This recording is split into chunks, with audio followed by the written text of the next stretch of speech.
All right, we are back with round two of the Living Legends Store Champs. Here with Ben on Chain and Liam on Prism. All right, excited to get on the way, especially with that little stream hiccup, but we're back to it. Interesting to note that Chain running that Rosetta Thorn, not the Dust Blade, because in this matchup, much more powerful weapon. 2 physical damage, 2 arcane damage can do so much to really sort of push through. I mean, what an efficient weapon from that Tales of Aria era. Absolutely, and we see that beautiful Luminaris there, the Gen Con exclusive one, including the Phantasmal Footsteps. Delicious. Fancy pantsy. Oh, and that Art of War playmat again. All right, so we're going to start off strong. Chain's going to make a Soul Shackle. It's going to play out a Malefic Incantation to get some rune chants on the board, and Prism's going to go in immediately with a Herald, pitching Light of Soul, getting a card into Soul. Now, this is the original Prism, which is going to Yeah. focus on building up an armada of auras that can be attacked with, and then using the hero ability to stifle stuff like arcane damage. This matchup can go either way. This is a classic matchup, and it has kind of swung back and forth between the two heroes. But I think maybe Prism didn't have an edge for a little while because of the aggressive Runeblade stuff that came out in Rosetta. But I think the pendulum might have swung back a little bit with the banning of Carrion Husk because that's a whole herald that Chain could just ignore, and not anymore. Yeah, and this is just a good solid start. Throwing out these big herald attacks. Not afraid of poppers, most likely in this matchup. Getting that free soul as well. Um, it's just going to be a very good sort of off to the races game with this because it's going to be a lot of damage coming through. So who do you think? What was it? Who are you personally rooting for in this matchup? Are you a chain fan or are you a bit of a Prism fan? I'm a Chain player, and I've never really been a Prism fan myself. Yeah, so I'm fully on Team Chain here. I think the hero is really interesting. Presents a puzzle every turn that you have to solve. You can build it in lots of different ways. You get to abuse cards in really interesting ways, and you just have so many different like play patterns for aggro, for fatigue. It's just such an interesting hero. Obviously, too powerful for today's classic constructed game, but like in Living Legend, that's probably the main thing I would play. I love the element of banishing random shackles, just like this invert existence we get off the top here. At the same Yeah. time, I'm just I'm not really in tune with Prism's play styles. I did sort of struggle with the idea of having to play janitor role play into her when she was legal in C play, where like your hero basically turns into aura cleanup duty. Yeah. But I can see that there's some interesting additions to the hero Yeah, in Living where you're Legend. sort of just forced to clear all these spectra auras. Oh, now here we go. Here's a key card, Art of War. Many of you will remember this card, this crazy card that And has now oh wow, an been Art of retired. War, a card I haven't Yeah. seen in some time. Yep, so this is going to start off Chain's turn, usually allowing for some crazy wide turns. We're banishing a widespread annihilation, it looks like, which is like typically a Vincent Runegate card. So with the Malefic incantation here, the gloves, I think we're seeing a Runegate version of Chain here, which is a little bit different to how Chain conventionally plays, where he's looking to create a whole stack of rune chants in order to play out big value attacks. Still has all of the go again abilities from Chain, but has a much higher ceiling in terms of split damage.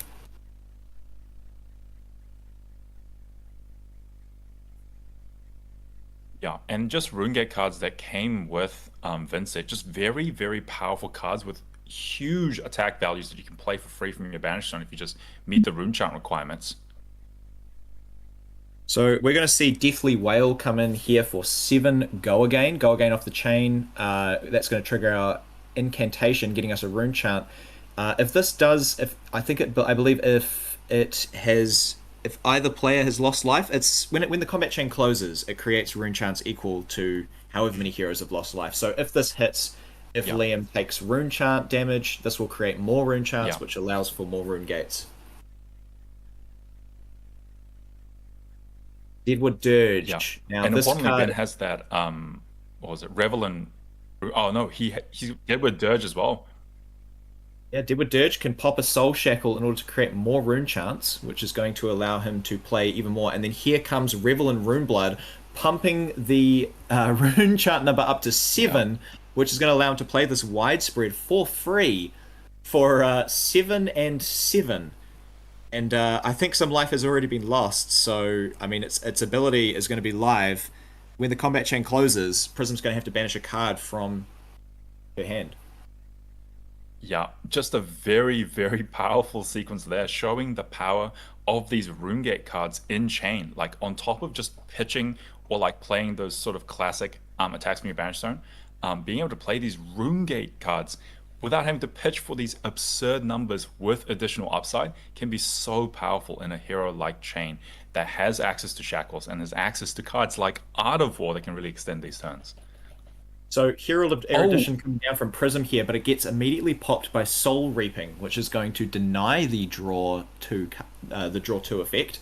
So Prism probably not very happy about that, trying to race Chain and getting punished for it with the rare popper. I guess if you're playing the yeah. RuneGate variant, you do tend to have a few more. Yeah, and yes, exactly. Just being having access to few more of those poppers just swings the matchup so much more into your favor. The ability to one card block these heralds, such a big deal in this matchup, and just avoids you just getting snowballed out of control. We are 5 minutes in, and Prism's already half life total down. Yeah, All right, Soul Shackle banishes. One, two, both misses. miss, That's miss. fine. It's still early game, so Mhm. that invert there is quite interesting as well. Although it's going to require Prism to have a non-attack engrave for it to really be useful. Yeah, otherwise it's just going to continue to burn Ben for a little bit until it can be played out with that blood debt. So Ben just thinking about his sequence, missing both cards off his shackles, going to be feel a little bit rough, but he should still be able to do something with his hand here.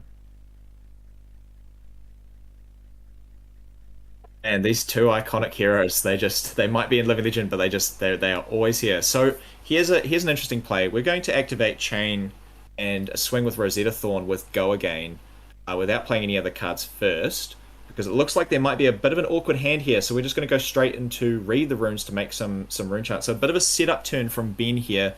We saw a colossal turn last turn, but you can't just Yeah, throw that every turn. You do have to set up your rune charts and get yourself going.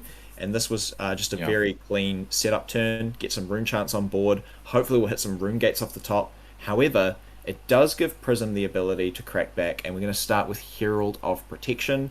7, go again. Yeah, Prism with full tempo, sort of four cards in the grip and one card in Arsenal, is a very scary sight to see, especially with Luminaris, which just gives all your Herald attacks go again. So we're going to see how much damage and how much pressure Liam can push out here. But at the very least, has the three rune chance sort of set up. So depending on his banishes off Chain's ability, um, off the shackles, he might be able to return with a very, very big turn, regardless of how many cards he has in his hand. So we're going to see this first Herald popped by another widespread, and this is going to be followed up by another Herald of Protection. These Spectral Shields are really nasty in OG Prism. They can prevent the rune chant damage to deny the rune gate effects. They can help you survive against the split damage, and if you get to keep them, they can swing in as well. So Ben probably thinking about the on hits of these particular heralds that make spectral shields, and sort of how he can navigate with better value than that. But it looks like here he's just happy to take that one and keep the rest of his hand. If you can pop heralds, that's great. If you can't, you can't. Yeah. All right. Activates Makes that Prism. spectral Gets another shield just a spectral. little bit of life buffer. Now we're ready to go. We've got three shackles coming off the top. We've got 3 rune chants. What can Ben He wants do? to hit big here. I He think is due. Liam He has missed twice three. last time, so So a couple of misses there. Looks like and 3 that's misses three again. misses again. So he's going to have to resort to playing the That cards in his hand and hopefully be able to pop off with the next turn. I just want to quickly point out here, like Liam I think, has been very careful about seeing this invert existence and has just been pitching his blue Spectra auras instead of blocking with them. So it's basically keeping his graveyard clean of non-attack actions so that that card, which requires you to banish an attack and a non-attack in order to deal arcane damage, is pretty much just going to sit there and deal damage to Ben instead. So that's pretty heads up. Yeah, Ben in the tank again. He really needed to hit something off the top there to really help extend his turns and push the damage he wants to. But again, the shackle's missing on key Runegate cards, on key shadow attacks. So he is again resorting to just playing with the cards in his hand. So we're going Going to see up to Deadwood five rune Dirge charms. here, popping another Soul Shackle, and then we're going to go into Sonata Galaxia. Now this allows him to search his deck for a Runeblade Aura, and I think because of the amount of rune chance he has, he can just search anything. Yeah, so he's going to go for a Malefic Incantation. So Incantation. really stacking up the rune chance generation here. Yeah. If he could just hit some rune gates off the top. Yeah, he is so ready to hit a bunch of Runegate cards off the top because this is very strong setup for that. So he just needs to at least do something with the remainder of this turn, and then try survive one more of Liam's turns, and then swing big. Hopefully, here's just a very sort of inert Rosetta Thorn for 2, but at least 5 rune chants are coming along the top. So he's just going to send some damage at Liam, hopefully try and chip some more damage in. And he's going to banish these cards from Liam's graveyard as well. Not dealing the arcane damage, but just getting that card out of his banish zone so that it stops pinging him for 1. He knows that if he can just get one big turn through, then he's good to go, basically. So we're going to see, it looks like Miraging Metamorph from Liam. This is a very nice value Herald. Sorry, not Herald. It's a very nice value attack. It's even better if you have an aura on board to be able to copy if it gets popped, but we don't see any yet. But Prism can play Yeah. at instant speed, so Yeah, always very scary attack to sort of block, especially when Liam has 2 cards in the grip and a card in Arsenal.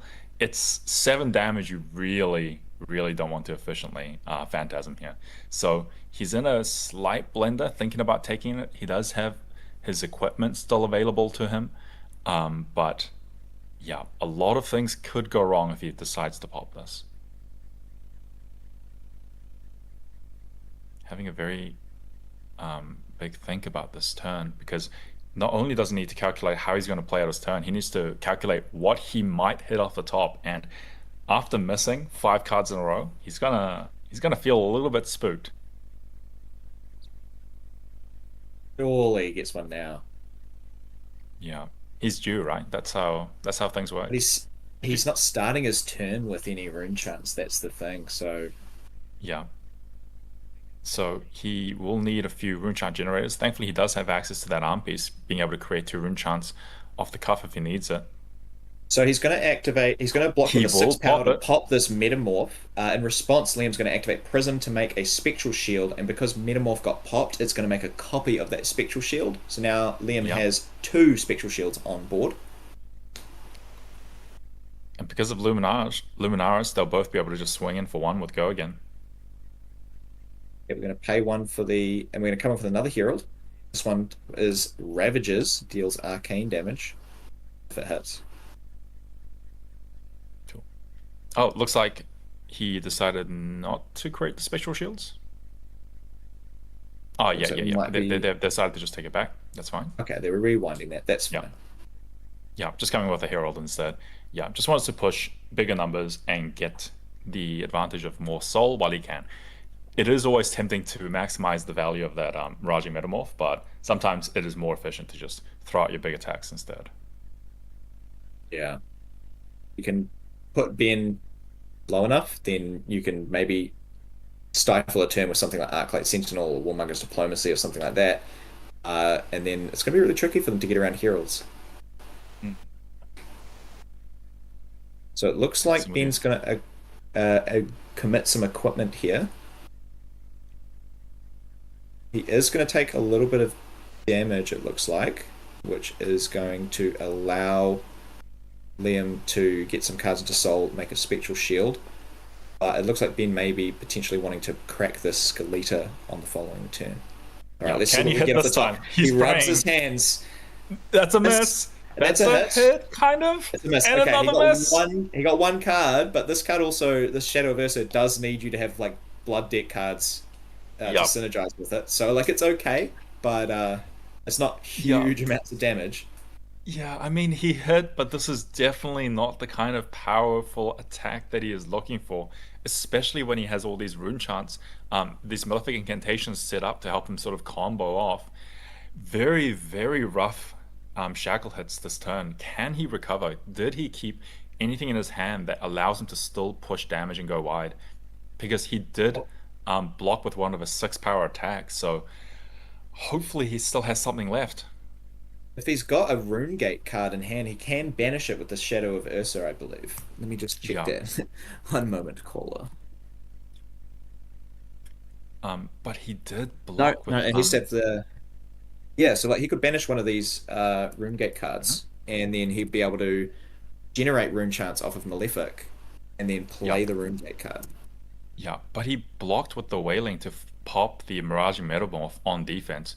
So it's gonna hopefully he kept another card or man, it's looking a little bit rough. These shackle hits not doing him any favors.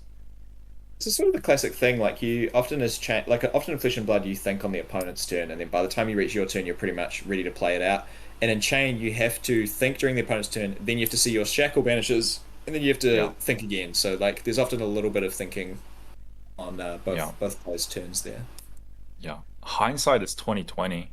Like he's gonna really wish he had kept that card, but I mean he was so due for a shackle hit. This time He's going just up on the gonna shackle. Yeah, he's just gonna send this Shadow of Ursa, and he's not gonna use its ability to banish a card from his hand to give it go again. He's gonna use Chain's ability to give it go again. It's going to come in for two. It's going to generate two rune chants. And he's going to follow up with Envelop in Darkness, which is a +3, yeah. and Creating a also rune creates chant. another rune chant. So he's got to have a rune gate to send off the back of this. Surely he's got one in Arsenal. Unless he wants to send this Rosetta. Okay, so he's just playing this Envelop to get a rune chant and satisfy the condition of playing a non-attack action so that he can send in this Rosetta for 2 and 2, 3 rune chants. So just trying to make the most of this turn as it's turned out. I bet he was I bet he's wishing that he kept that Deathly Whale in hand though. That would have been Yeah, the extremely whale. useful. Yup. But man, hopefully he can survive one more turn and try one more time to hit something decent off the top. He is at least still set up with these malefic incantations.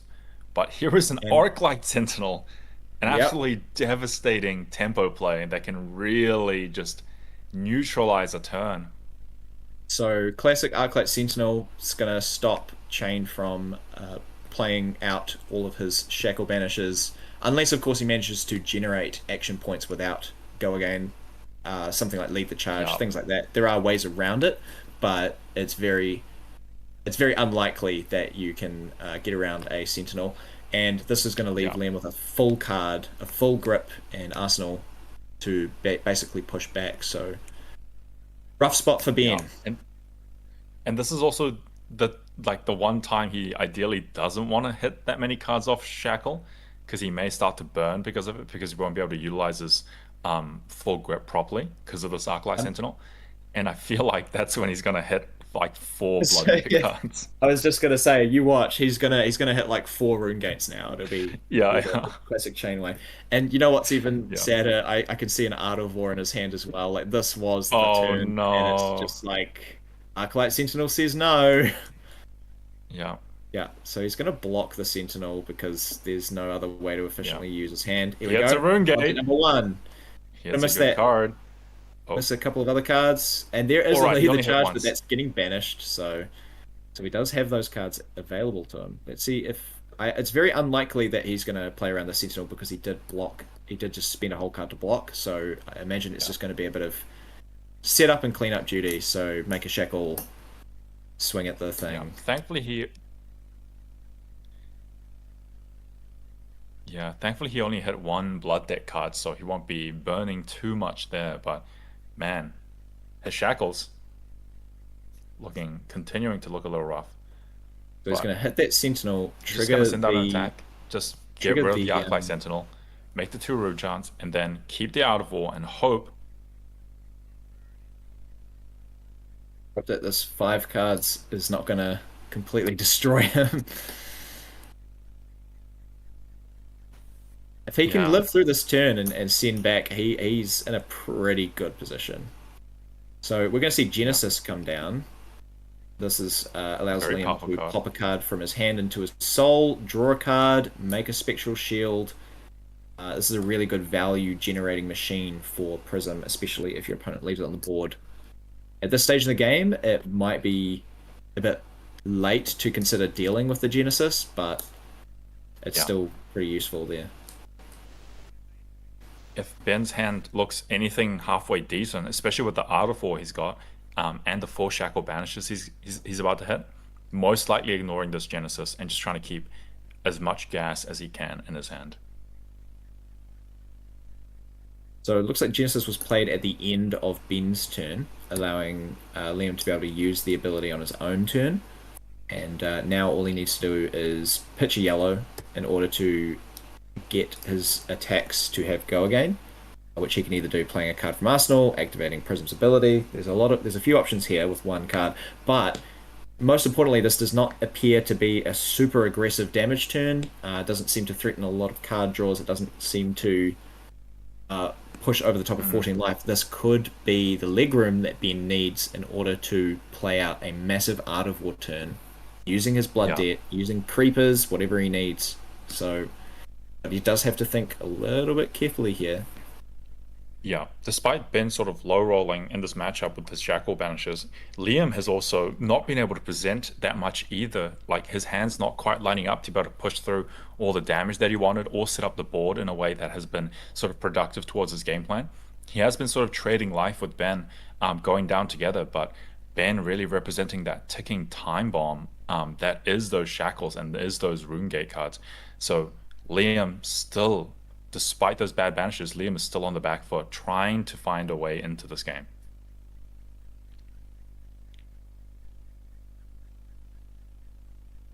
Let's see. Ben just really thinking through his hand, trying to figure out which cards he can play, playing off the random banishes that will be coming. He says no blocks. Yep. So he's going to block with this this new card here, Yeah, which allows him to pull up from Mastery Pack Guardian. That allows him to put two cards. Yeah, call for backup. That's the one. And he gets to put 2 cards from his. He chooses 2 cards, and one of them goes on the top of his deck, and the other one gets banished. Crazy for Chain when they all end up in the banish zone. You can play them. Yeah, and then especially with the Shackles just comboing nicely, just allowing you to banish the one that does get put on top. So here's about to be a bunch of Rune Gate attacks. Here we go. Another Rune Gate. Another hit. Another hit. Oh my god, they all hit this time. Here they are. Well, he needs to have action points now because this is a lot of cards that will ping him at the end of the turn. So his mission now is either kill Prism now or clear out as much of this as possible. Now, he does have a few options here. We've seen that Art of War. There's like Spellbound Creepers available to him. Let's see how he pieces this turn together. Yeah. It's definitely fitting that he keeps missing, and then on one turn it all comes together at the same time. But he does have a lot of cards. He does have the Art of War. He does have the Shackle Chain's ability to give himself go again. He still has his creepers up. He has all the tools he needs to go extremely explosive in this turn. So let's just see how he sequences this. And the world is his oyster. So he's pitching the Art of War, but it looks like he has 2 of them. So he's just going to be careful. He's not going to be greedy and play both. He's going to use Art of War here, banishing a card, drawing 2, and I imagine selecting go again. Yep, there we go. We've got too many cards in banish here to worry about getting the +1 damage. And Runegate Chain not necessarily known for playing super wide turns either. So that action point going to be far more useful. Envelop makes a rune chant. Now we've got enough to play a 3-cost Rune Gate. We go. So this is coming in for 9 and 6. And if any damage is dealt, when the combat chain closes, he's going to make another rune chant. That final incantation's popping, giving him another one. Plus, he's got those arms online. So Yeah. a lot for Liam to think about here, because any damage leaking through is going to snowball this turn even further. Yeah. 9 and 3 rune chants, I believe. But still so much damage. 3 arcane that needs to be dealt with first. Liam only on 8 life. I mean, this is lethal being presented. This is the turn you were praying for, but it's also a little bit of an overload. You wait ages Yeah. for one, and then 8 come at once. Yeah. But just the way this turn is already going, Ben most likely stripping the whole hand out of Liam. Liam will need to try survive. He may need some kind of crazy card like another Arclight Sentinel, but even then he'll need to deploy the Arclight and survive this attack. It's looking quite rough.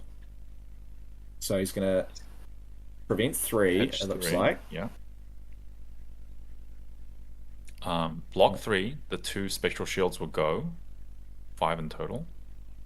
And then here comes paying the extra 2 for Oh. Soul Shield. So this is a clean block for 9 on the whale. So no damage has been dealt yet. So if the combat chain closes, there will not be any rune chants That generated rune chant. here. Very heads up. Like one of the few ways that you can try brick Ben's turn is by turning off those rune gates cards abilities that say if an opponent or if someone has lost life that you get these effects. So very heads up play to at least try stymie this turn and make it much more awkward by not giving him that rune chant. Ben still has access to his arms that can generate 2 rune chants. So here we go. We're going to activate Spellbound Creepers at instant speed. So this is a way for him to get around getting his action points without having to close the combat chain first. He's going to pay 1, which is going to allow him to play a non-attack at instant speed, getting the go again, which will recharge his action point. He's going to destroy a shackle to make 3 rune chants with Deadwood Dirge. That's going to allow him to play another attack without breaking the combat chain. Now Liam has to stop all the damage from this one, or the rune chant from Deathly Whale will be activated. So it looks like he's going to send in that widespread destruction, threatening the arsenal now as well. Yeah, and this is simply an attack that cannot be fully stopped. That effect will be going through. So Liam, unable to stop that, he's going to take the damage. He's going to use Crown to pop his arsenal on the bottom to avoid it getting destroyed. Going down to 3. Can he live through this turn? It's looking pretty dire. Yeah, Liam with 1 card left in his hand to try block this out, but Ben, a host of options still left to him. If he closes the combat chain, he'll get a rune chant, and then he can use the arm piece to get 2 more.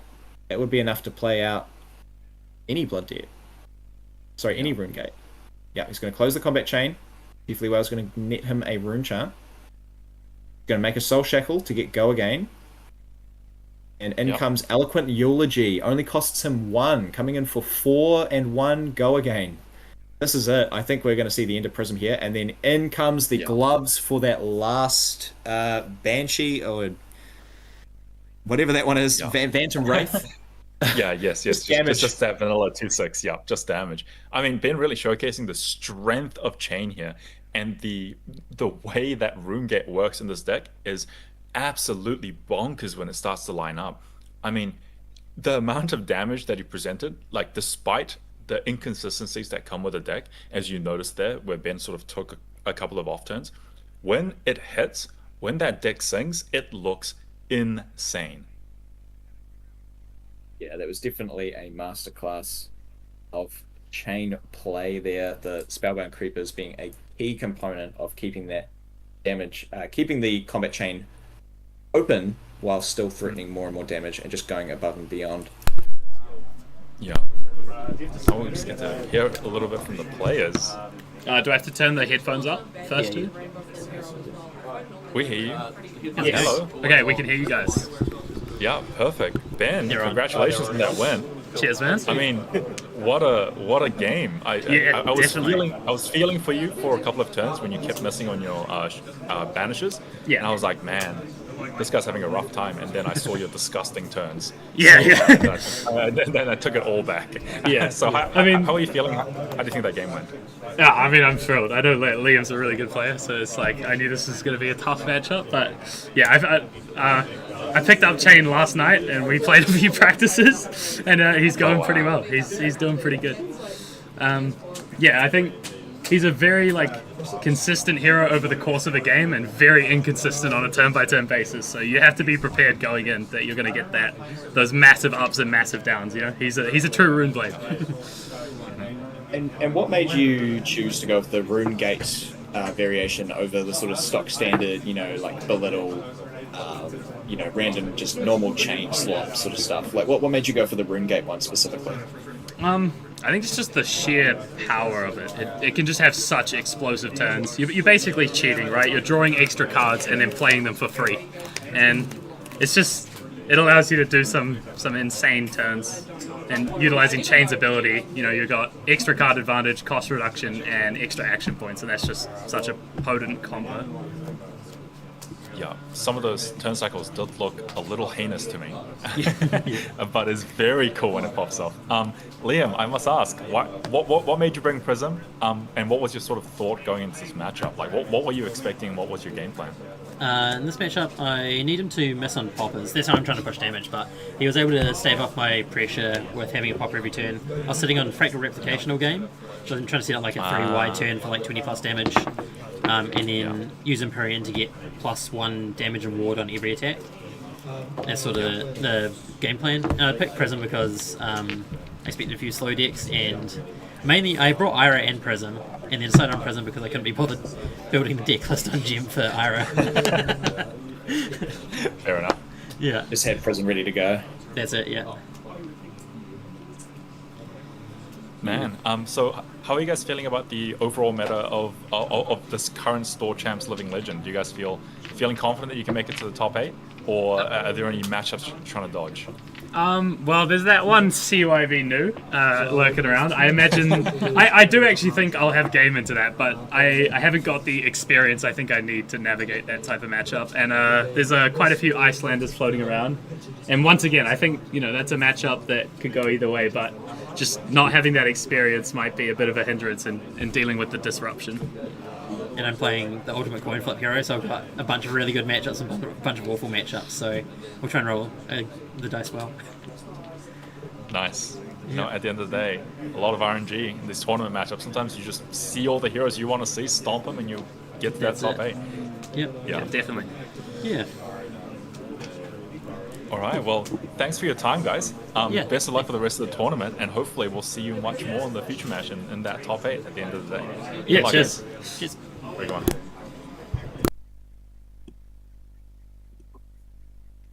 Classic matchup, Living that Legend. one. Yeah, Living Legend. What a powerful format. I mean, Chain, Runegate. What a deadly combo.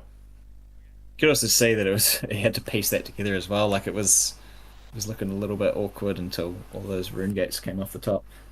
Interesting though, like playing the Rune Gate variant actually just gives you even more of an advantage into Prism because you have more poppers because the attacks are so big. Yeah, just all those poppers just swing that matchup so hard. Just generating so much value. It's cool to see that Deadwood Dirge as well, being unrestricted, has really allowed that deck to exist. Yeah, just an absolute powerhouse and consistency piece in that deck that really allows you to be more risky with those Runegate cards, as it just allows you to generate 3 rune chants, even just destroying a shackle to get it, so you can almost play anything that you hit out of your banish zone. Really makes that deck consistent and an absolute threat in this Living Legend format. But anyway, that was the end of round 2, so hopefully in about 20 minutes we'll be starting out round 3, so have a little bit of a break, go to the bathroom, think about what you maybe want to build for your Living Legend chat tournaments coming up, so don't go anywhere.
We are back with round three of the Living Legends Store Champs. Hamish on Icelander and Callum on Zen. Zen. Can't believe I'm seeing Zen again after essentially terrorizing the CC format.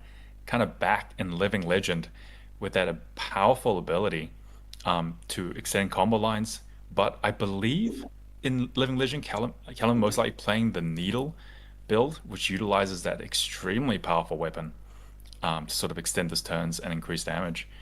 Um, Gonna be interesting to see. Haven't seen this matchup too often.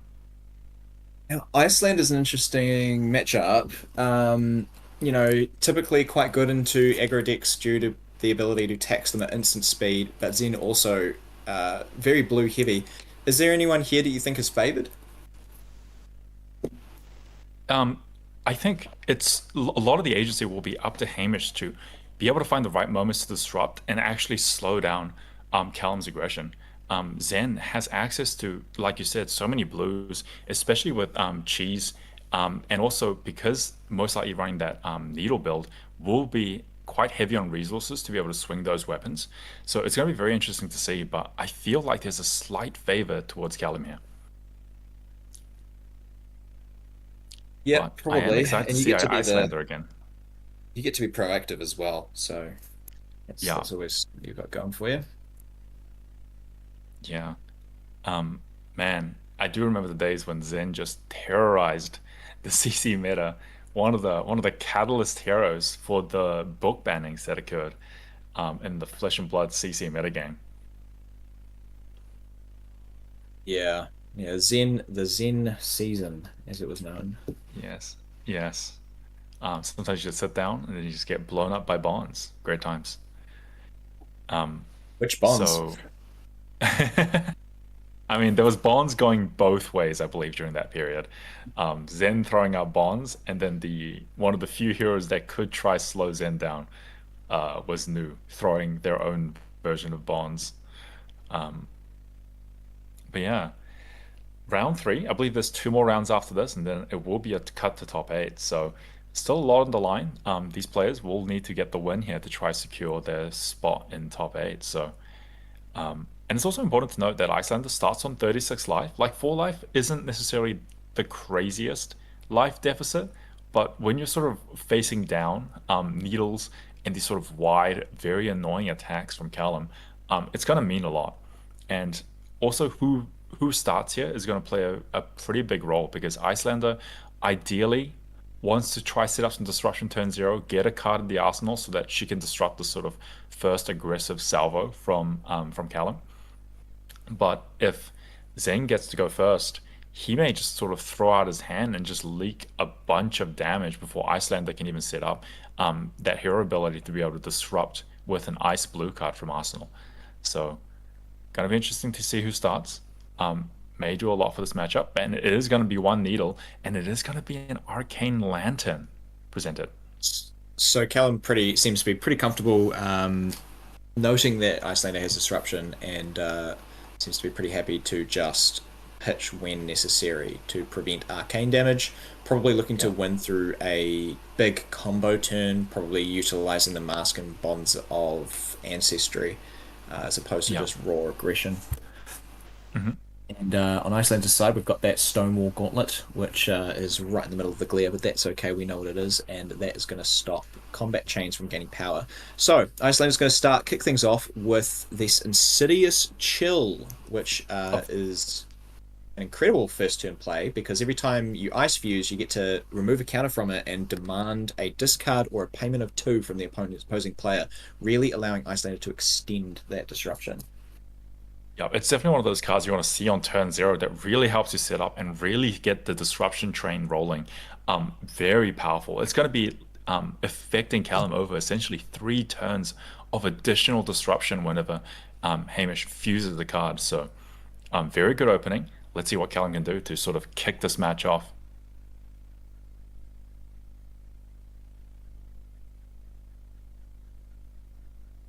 And am I correct Mm. in that he just Arsenal passed? That's correct. Played out in. Oh, you mean on Zen's side? Yes, it looks like he's happy to Happy to let that go. Maybe he doesn't Wow. run straight into the disruption here.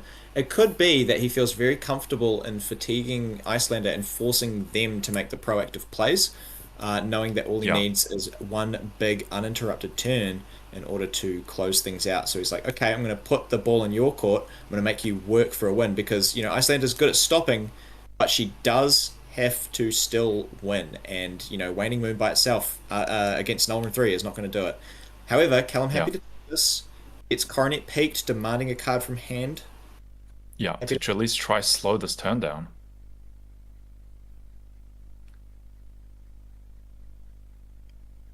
And it will just be a pass back. So let's see what Callum's set up for.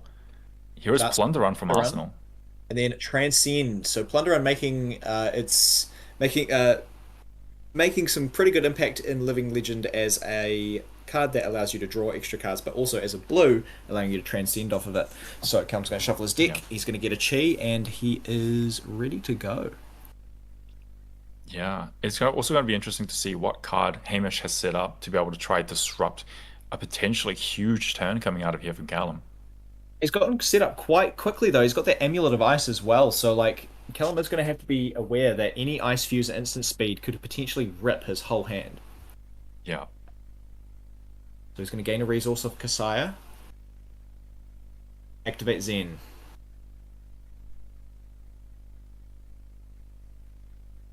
Searching his deck for a combo card, getting a Crouching Tiger in the hand. Cat in hand.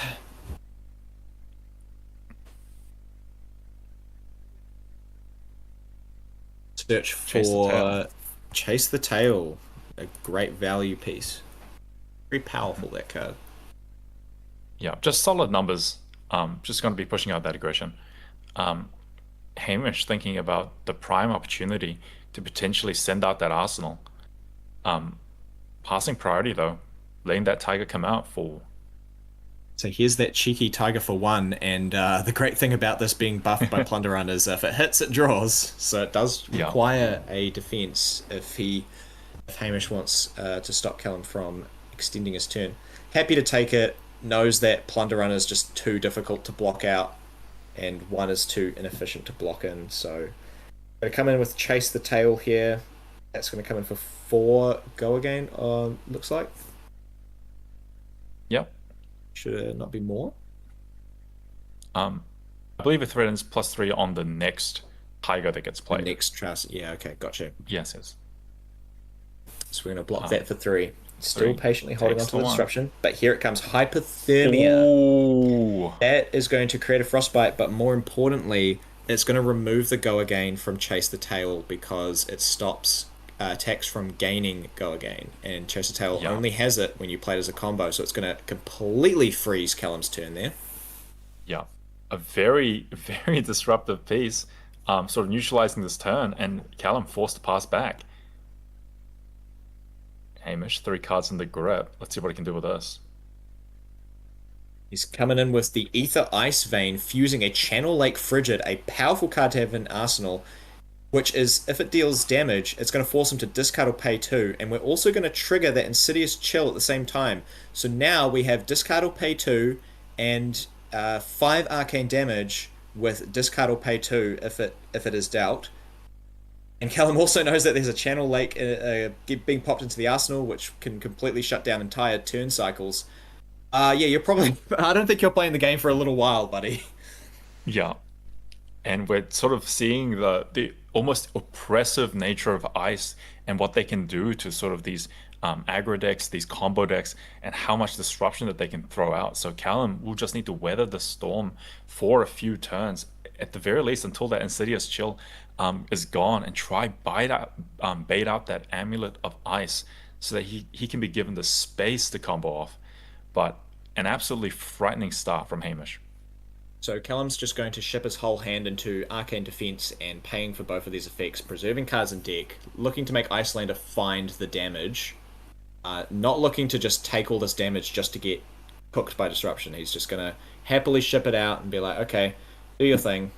Just going to play patiently, send out an attack. Yeah, Callum very happy to sort of grind out this matchup very comfortable saying, all right, you have the disruption. I'll just wait a little longer. But the key thing here is that like Icelander can rip the hand like this, but then she also has to capitalize on that gained tempo by dealing damage when they have less cards. So let's see if Hamish is Yeah. able to make use. Otherwise, you're just playing cards for no reason. Like, yeah, sure, you're stopping the Yeah. opponent from attacking, but you still have to deal damage. So let's see if Hamish is able to capitalize on all of this tempo. Yeah. Especially when Callum is sort of waiting out for that right opportunity to slam all that damage through. So it kind of puts Hamish on a clock to not only continues to disrupt, but find his winning game plan. Here comes Channel Lake Frigid. This is going to create a frostbite and also cause all of Callum's cards to cost an additional resource. And we've got a Waning Moon follow-up as well. That's going to deal some damage. Electing not to block the aspect of Tiger, not a huge issue there. Hamish knows that with that Channel Lake out, it's going to be a little while before Callum can do anything effectively. So it looks like he's going to come out. He's going to come out with the Frost Hex. This is a key component for Icelander's in-game, which allows him to essentially do this big Frostbite stack, which will then also start dealing damage to Callum. So we're getting there. We've got a lot of setup done from Yeah. Icelander's side. Sometimes it takes a long time for Icelanders to find these key pieces to get this train rolling, but finding one of those frost hexes early, finding a channel early, finding an insidious chill early, Hamish is really getting set up, and it is starting to look very scary. Oh, here's that belittle, which is going to be met with a blizzard, forcing Belittle Callum to being either played. pay the amount or lose go again. He's going to pitch that Salt the Wound because he knows that this belittle will search either some resources or a minnowism. That's a really nice blizzard, and Callum was probably hoping that he would be able to search for a blue minnowism before having to pay the 2, but unfortunately you just have to pay the tax when it's due. Rent is due, he's paid it, but now he gets to search his minnowism. And another belittle in hand, like that could potentially go a little bit crazy. I mean, Channel Lake's still out, but Yeah. searches the blue.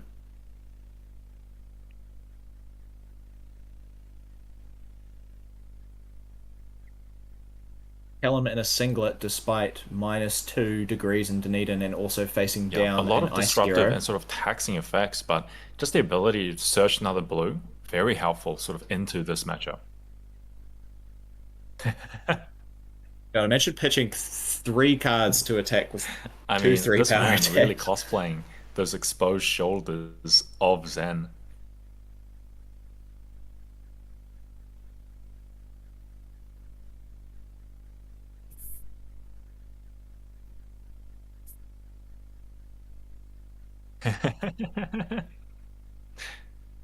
But he is really braving the temperature here and just pushing through, just getting another blue.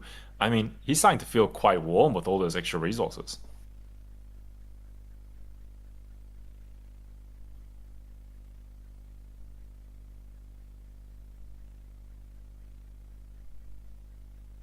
All right, Belittle still coming in for 3. No blocks, down to 25 for Hamish. Hamish happy to I take mean, it there. despite this struggling turn, Callum is still, yeah, still pushing through some damage. And then a modest Salt the Wound for 4. Not bad. Hamish happy to take it, knowing that Callum's not able to do a huge pop-off turn under Channel Lake. So probably just happy to continue to throw that out. And there's the Ether Ice Vein fusing, ripping more cards.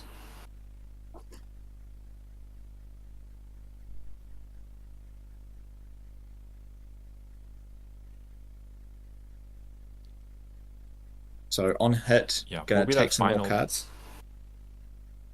Yeah, and then it will be the last trigger of Insidious Chill, I believe.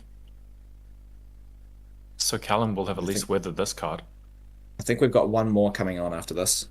Oh, one more. Yeah. Man, that card from turn 0, amulet- just the ripping amulet of so ice many still- cards. Still sitting there as well. Yeah, the amulet is just gonna stick around until Hamish feels like really pushing for a big damage turn. or just helping additional disruption on a turn that he thinks he needs a little more to survive.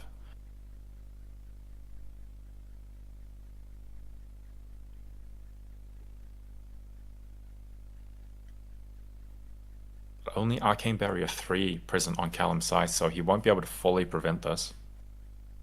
So looks like he's just going to pitch a blue, prevent 3.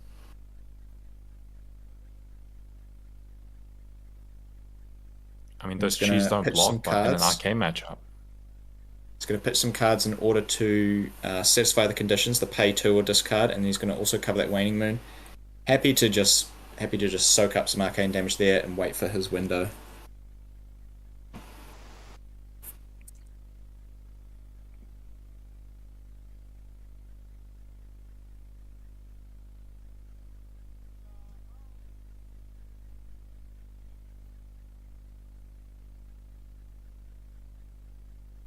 Channel Lake on 2 counters, still stifling the turns. Can Hamish find a little way through?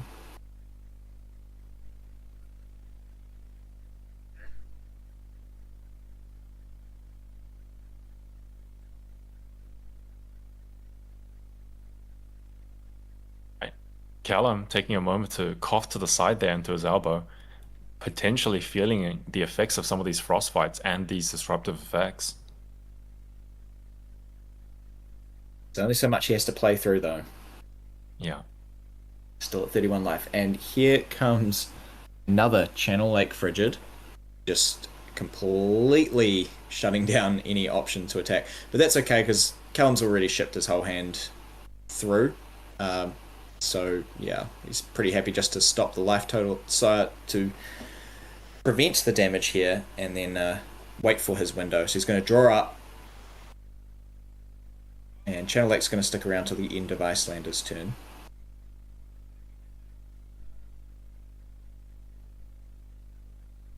Rain Freeze, a key card, Ice Fusing, allowing him to look at Callum's hand and potentially pick a 0-cost card and snipe it out of his hand. This card is brutal into ninjas. We're fusing with the second Frost Hex, and of course, since we're fused, we also have the ability to throw some stuff off from the Insidious Chill there, but it looks like Callum is just deciding on whether to respond with some chi at instant speed. Oh, Icelander just not leading up here.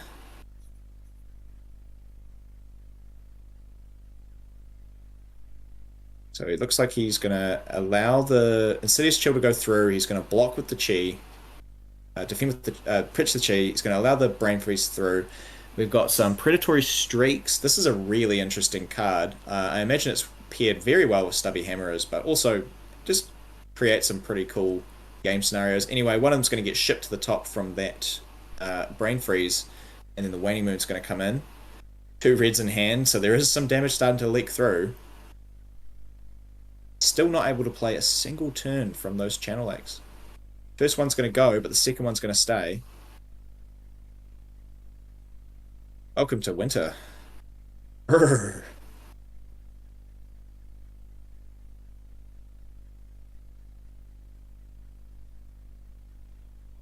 Yeah, despite all that disruption, Callum at least still maintaining 30 life.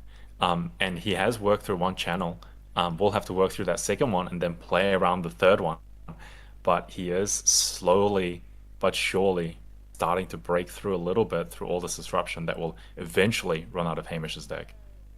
So here comes the Ether Ice Vein, the third Ether Ice Vein in red, with the fuse coming in with the Waning Moon.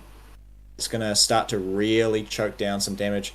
Callum probably starting to sweat a little bit despite the cold weather, because even though he was happy to ship his cards into the pitch zone to prevent damage, he is starting to leak a lot now. He needs to make something happen.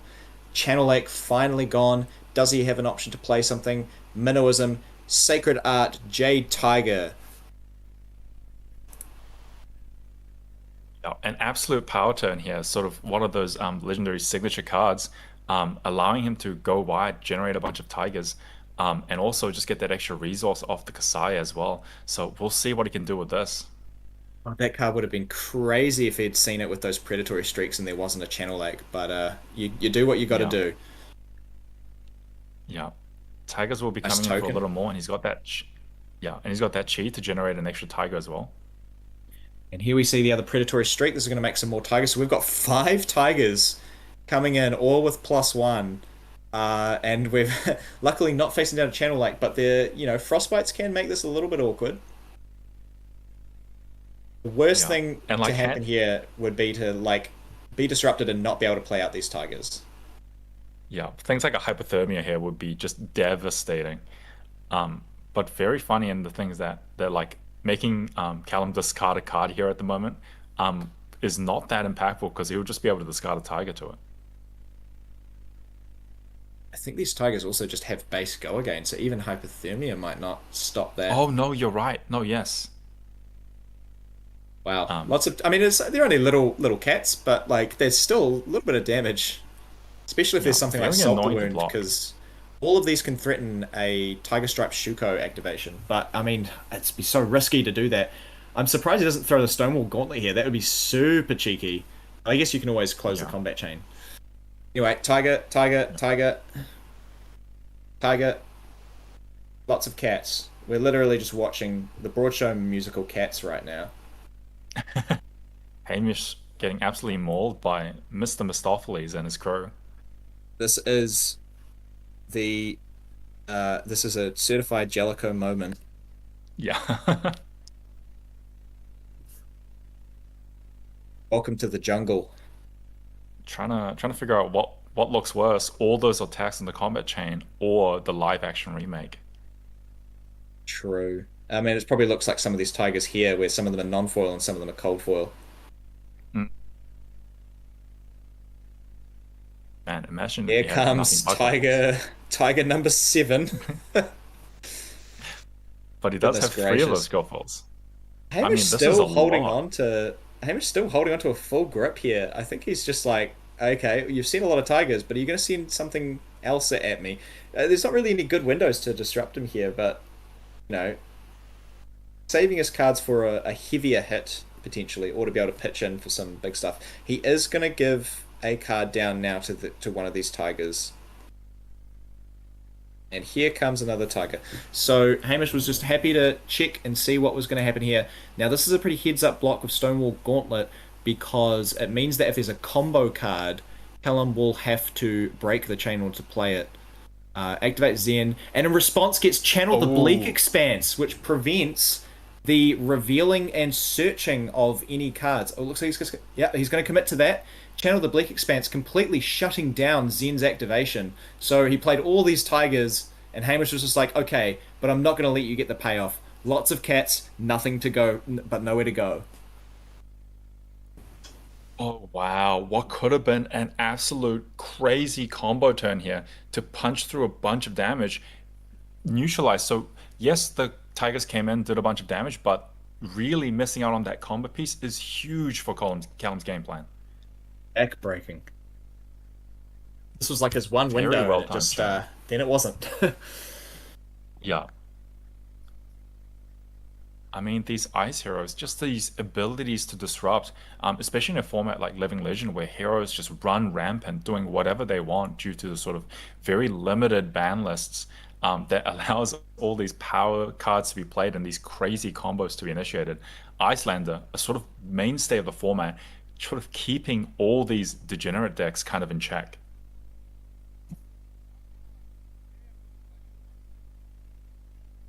Wow, well, we certainly had some cats there. Yeah. They came to play, but they couldn't quite party at the end of it. Hamish is on 14 life though. There still was a bit of damage leaked, but still all very much within the realms of Hamish's game plan. So Callum will need to find another opportunity to sort of pop off and have a huge turn. Getting that waning moon hit through, and then on Hamish's own turn, using Coronet Peak to yoink a card out of his hand. Channel the Bleak Expanse still up, which is going to prevent any Zen activations.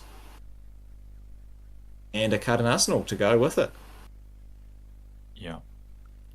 3 cards in the grip though for Callum, 1 card in Arsenal. Yeah, you Still can't can't activate Zen, buddy. search. Yeah, but can he make something happen despite that? We see the Zephyr Needle. No, we don't. We see levels of enlightenment with one blue in the pitch zone, coming for 3 go again. That's going to get blocked by a Warmonger's Diplomacy. Not typically a card needed in this matchup. No, still thinking about that Zephyr Needle. He commits to it. Coming in for 2, go again. Now this potentially could bait a block out because, you know, if you defend it with a higher defense base, it will get popped.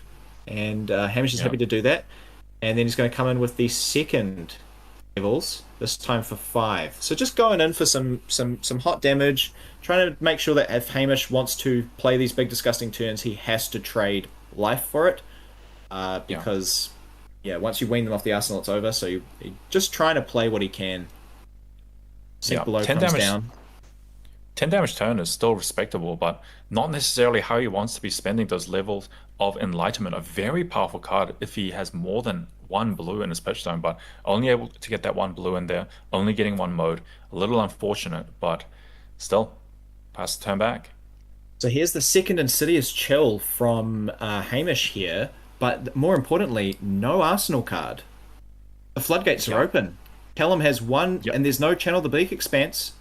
Callum's got a shot.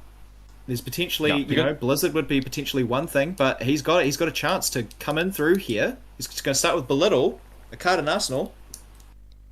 Yeah, this is a huge opportunity. Just because Icelander does not have a card in Arsenal, won't be able to play a blue non-attack action at instant speed, so will not be fusing. But there is still access to those Wizard Boots if he needs to really whip something out at instant speed. So Callum, a big opportunity here, but not necessarily fully in the clear just yet. So revealing Double Strike, searching a blue Minnowism. He's looking all set to do some major damage this turn. Belittle's going to get blocked for 3. Finally, a gust of warm air in this cold winter night. Yes. I mean, this is going to be quite the opportunity here. Let's see how much damage you can push through. Going to play the Minnowism into a Crouching Tiger just to get the damage, having also played a blue, which can turn on some other stuff, like the Chi. Hamish happy to take that. Into the drop in the ocean after the damage has been dealt to transcend. So we've got a Chi. We can activate Zen. Yep. Zen And gets this time activated. he will be able to search. Hamish potentially thinking Hamish of probably, responses. probably sweating quite nervously. Hamish is. Yeah. They finally turned the heaters on at the zoo. The tiger enclosure is looking very warm indeed. Better search, chase the tail. And he does have that extra tiger as well to try capitalize. Let's see if there's anything Hamish can do to try slow this turn down. Otherwise, it's just going to be a lot of damage. It's going to be tricky because there's that double strike he knows is in hand. There's the Mask of Pouncing Links, which can come out with some pretty big plays there as well. Possibly searching Assault the Wound. So we're going to come in with Chase the Tail. Attacking for 4, giving +3 to the next Tiger. It's going to get met by Sink Below. And then here comes the Tiger for 3. That's going to get met with a block. Hamish probably looking to just eat whatever comes next and put a card in Arsenal. Double Strike's going to come in for 1 and then another 1. Just these very annoying low points of damage that are very difficult to block, but will continue to leak damage. He's going to use the mask. He's going to commit. This is he probably knows that this is his chance. Yeah, before there's a card goes back into the arsenal, and though that Insidious Chill and Amulet becomes live again, he knows this is probably the last chance he's going to get to be able to ship out a card, and he's going to go for the Humble Salt the Wound, just to cheek in a little bit more damage, get Hamish into the single digits, because Hamish is going to hopefully put a card in arsenal and then try and keep that turn cycle going. But in single digits, it becomes a lot harder to justify keeping a card in arsenal when you have to block these wide combat chains. Yeah. Hamish in a difficult blocking decision here. He needs to block to preserve his life, but he also really needs a card in his arsenal to really disrupt. Taking it down to 5. Callum's still at a comfortable 20. Yeah, and only one Frost Hex down still. He's Hamish does have access to that Insidious Chill and that amulet. But it will be interesting to see if it is enough. 5 life is very low, especially when Hamish doesn't really have access to anything like Count Your Blessings or any life gain to really get him back up. Gonna put a card in Arsenal, so the disruption is back online. Yeah. But there is a sequence of events that may put Hamish back into the game if he can really fully stop one of these turns. Storm And here's Strides a also buys him an extra turn. And here is Command and Conquer. Just a. It looks like Zen was not able to do a super wide turn this turn. Instead, looking to threaten the Arsenal with an attack for 6. Maybe keep a card to be able to prevent some arcane damage if it comes this way. An Arsenal card. This is a pretty good window for Hamish to be able to get back online with disruption without having to constantly block. Yeah. And thinking about his blocks, he does have that CNC hand in hand that he would really love to throw out himself. Look, I know this isn't going to happen, but if there was like a pummel on the top of this, I would just give that guy the win. Like, don't even bother going to the top 8. Just give him the win, ship him up to LSS. Yeah. This is going to draw I mean, 2 cards and the headpiece from Hamish. Really, really looking to keep these 2 cards and this Arsenal. He's going to send back his own CNC yeah. just to really stop Callum popping off. Most likely demanding a few cards here, but he is contemplating just not blocking and keeping his full grip to try close out the game. Going down to 14 is a possibility here, and he decides to do He's so. going to take it. He's going to try and ship the whole hand. He knows Hamish is at 5. He just has to play through like the disruption of the Arsenal and the amulets. There is Storm Striders and Tunic available, but he's still feeling pretty comfortable. Here comes Enlightened Strike, followed by a Transcend in response to give it Go Again, and then also transcending into a Chi. Yeah. And if you No activate response Zen from response, Activate Zen. This is going to put 2 blues into pitch zone, so that in Levels of Enlightenment has both of its modes plus 2 draw a card, and it will already have Go Again from the Chi. Activate Zen, get a Crouching Tiger, search for a card with combo. Oh man, Hamish is going to have to make things happen here. yeah, some form of huge disruption really needs to come through to stop this turn. Otherwise, Hamish is going to have a rough time here. Let's see what he arsenaled.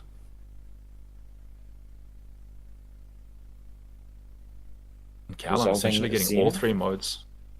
Yeah, essentially getting all 3 modes in that Levels of Enlightenment, just showing the powerhouse card that was, especially in the CC format.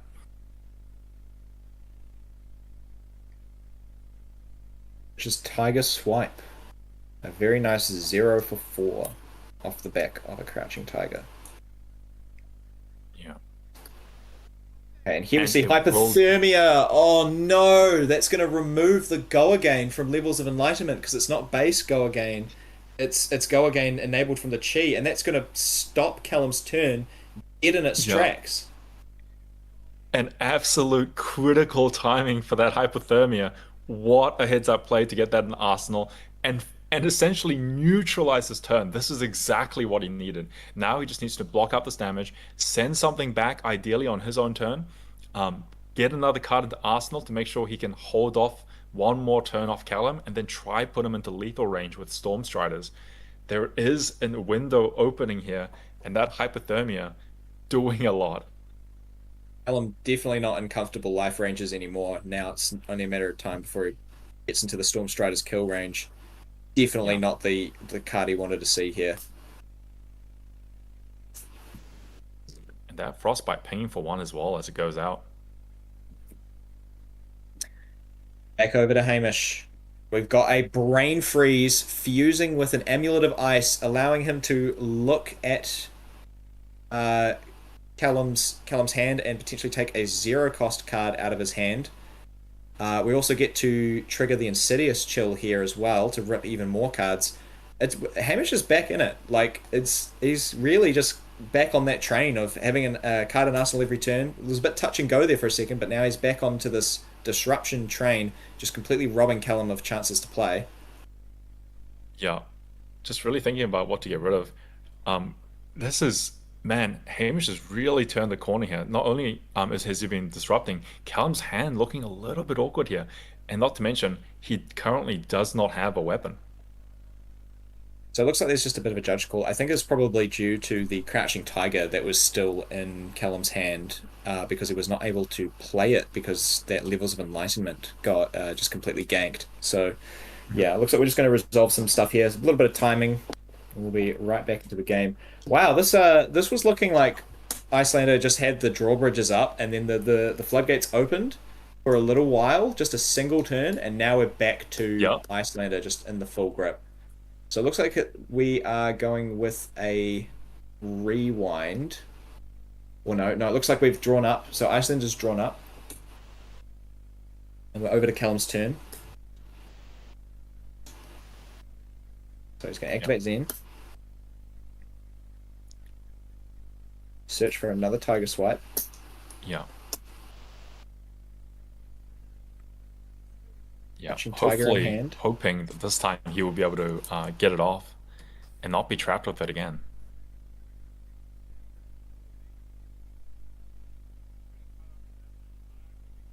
Cats in strange places. The question is, does the question is, does Hamish have the disruption this time to try keep himself alive? He is still on 5 life. He is still very close to death here. It's only a cat for 0. Yeah, At probably 0. just setting up a little combo here. Tiger Swipe for 4. Go again.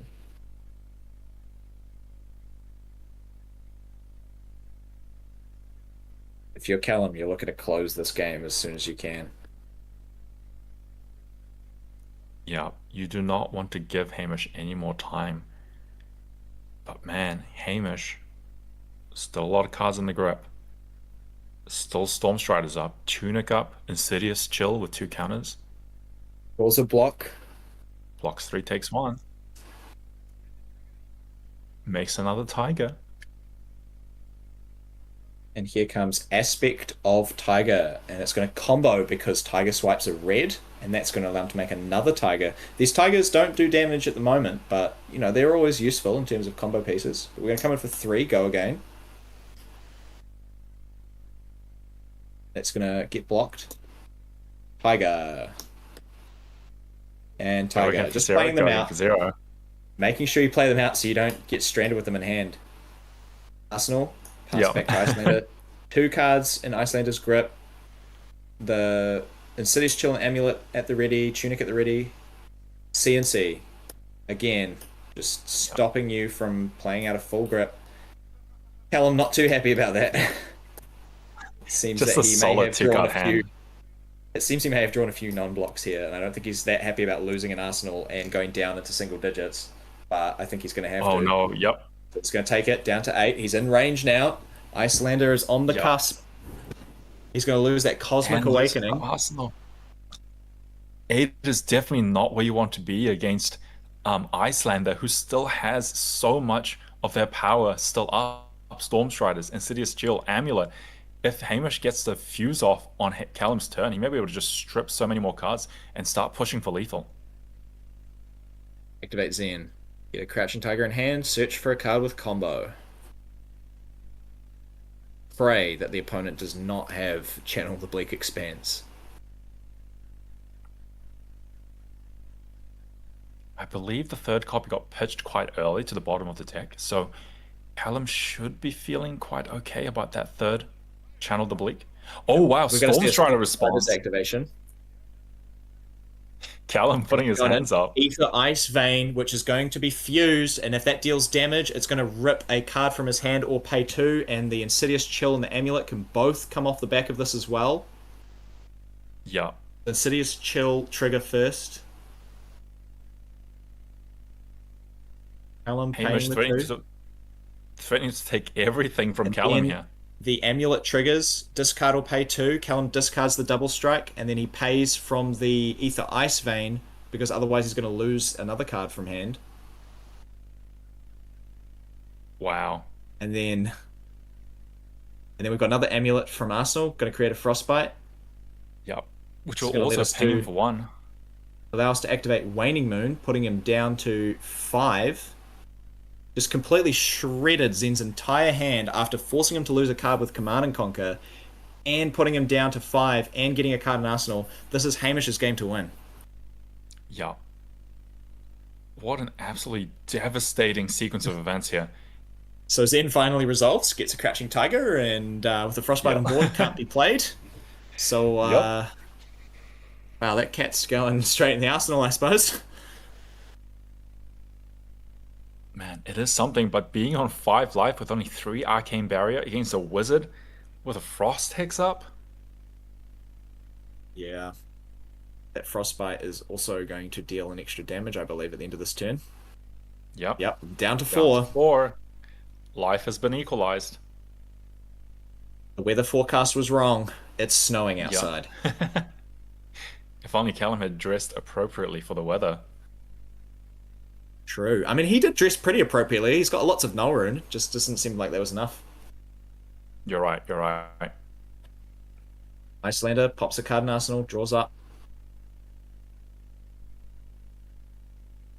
Now Callum has to be aware that anything he does can be met with the response of Waning Moon. That's just Immediately using the tunic to block. I'm assuming he's floating that resource as well. Yeah. It's yeah, okay, we've got Grains pumping this to 1. And I guess not even transcending, just going for the damage now. Just kill him. Yeah, he's got to kill him now. That's what it's got to be. Yeah. So he's going to get the +1. He's going to play the double strike again. Yeah. Coming in for another Hamish goes down to 1. 2. Hamish going down to 2. Activate Zen. Hamish knows that he can wait for Callum to expend all of his resources before going in with his attacks. Yeah. Lets it resolve, get a Crouching Tiger, search for a card with combo. Notably, it gets banished, not added to his hand, so he's not going to be able to search like a blue and pitch it. That'd be kind of crazy, though. Gets the Mauling Key. Which can do 2 damage, so this is going to be the final turn. He's going to be trying to ship this Mauling Key. Does he have what he needs? And most importantly, does Hamish not have the disruption to potentially stop this? Crouching Tiger for 0. You know, Hamish might decide to block here. He may misplay. Yep, I'm sure he will.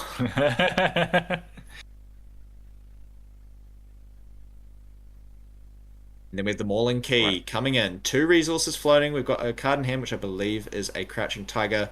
This Mauling Key does have an on-hit effect, which will Ping for 1 take more. Hamish down to 0. So Hamish has to either completely block this or kill Callum in response. But he has to pick it correctly. It deals if it deals damage. If it hits, it deals 1 damage. Yes. So here we're going to see the activation of an Arsenal card. We've got Frost Hex here as well. That's worth keeping in mind. So extra damage if there are any Frostbites on board at the end of the turn. Yeah, Hamish just doing his math. His Waning Moon will deal 3, bring Callum down to 1, but he's trying to make sure that he can make sure that Callum ends his turn with the Frostbite so that he dies to the Frost Hex. So I believe what he's thinking here is how if Callum is able to activate any of his equipment, such as those Tide Flippers, by paying 1 just to get rid of the Frostbite, it would put him down a null rune, but just Hamish very clearly just thinking out his lines, making sure he doesn't screw up at this critical moment. He just has to make sure he takes Callum out, and if he can't block this out, make sure he keeps a card in Arsenal for next turn. Yeah, 2 floating for Callum as well, so we'll be able to prevent 2 arcane damage. I mean, despite it looking quite good for Hamish, like 1 misstep here can lead to death. So we're going to see the Ether Hail be played here. That's going to do 2 damage and a Frostbite. Callum's going to try and prevent that, but unfortunately, this is going to leave him open to a Waning Moon activation for 3 and a Frostbite on board to deal 1 at the end of the turn. That's exactly 4. And it looks like it's curtains for our Zend friend. And we're going to have a block here. Going to the end of the turn. Callum's going to take 1 from the Frostbite being destroyed. And will be Exacties lethal. Pardon me.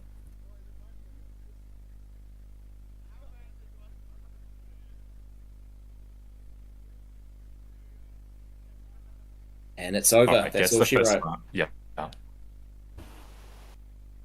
Wow, what a game. Winter Those is coming, they said. hypothermias. Yeah.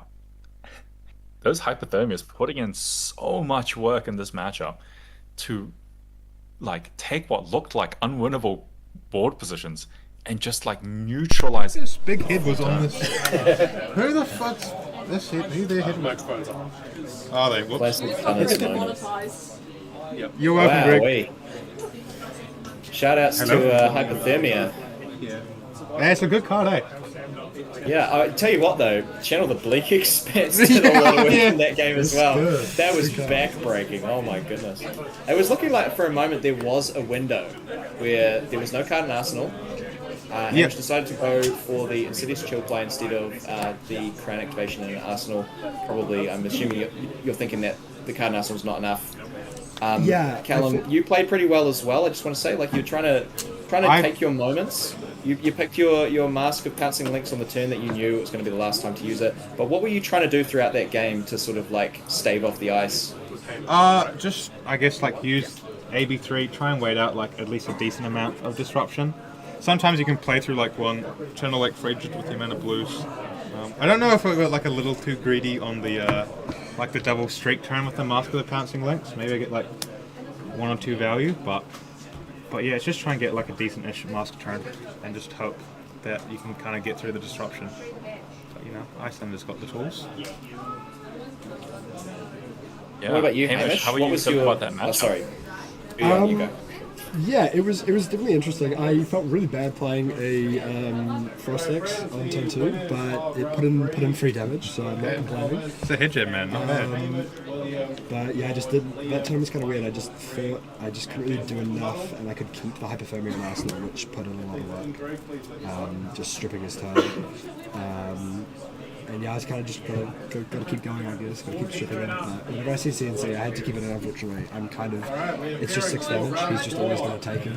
So, Yeah. yeah, not enough disruption, I think. But we got there, so that was good.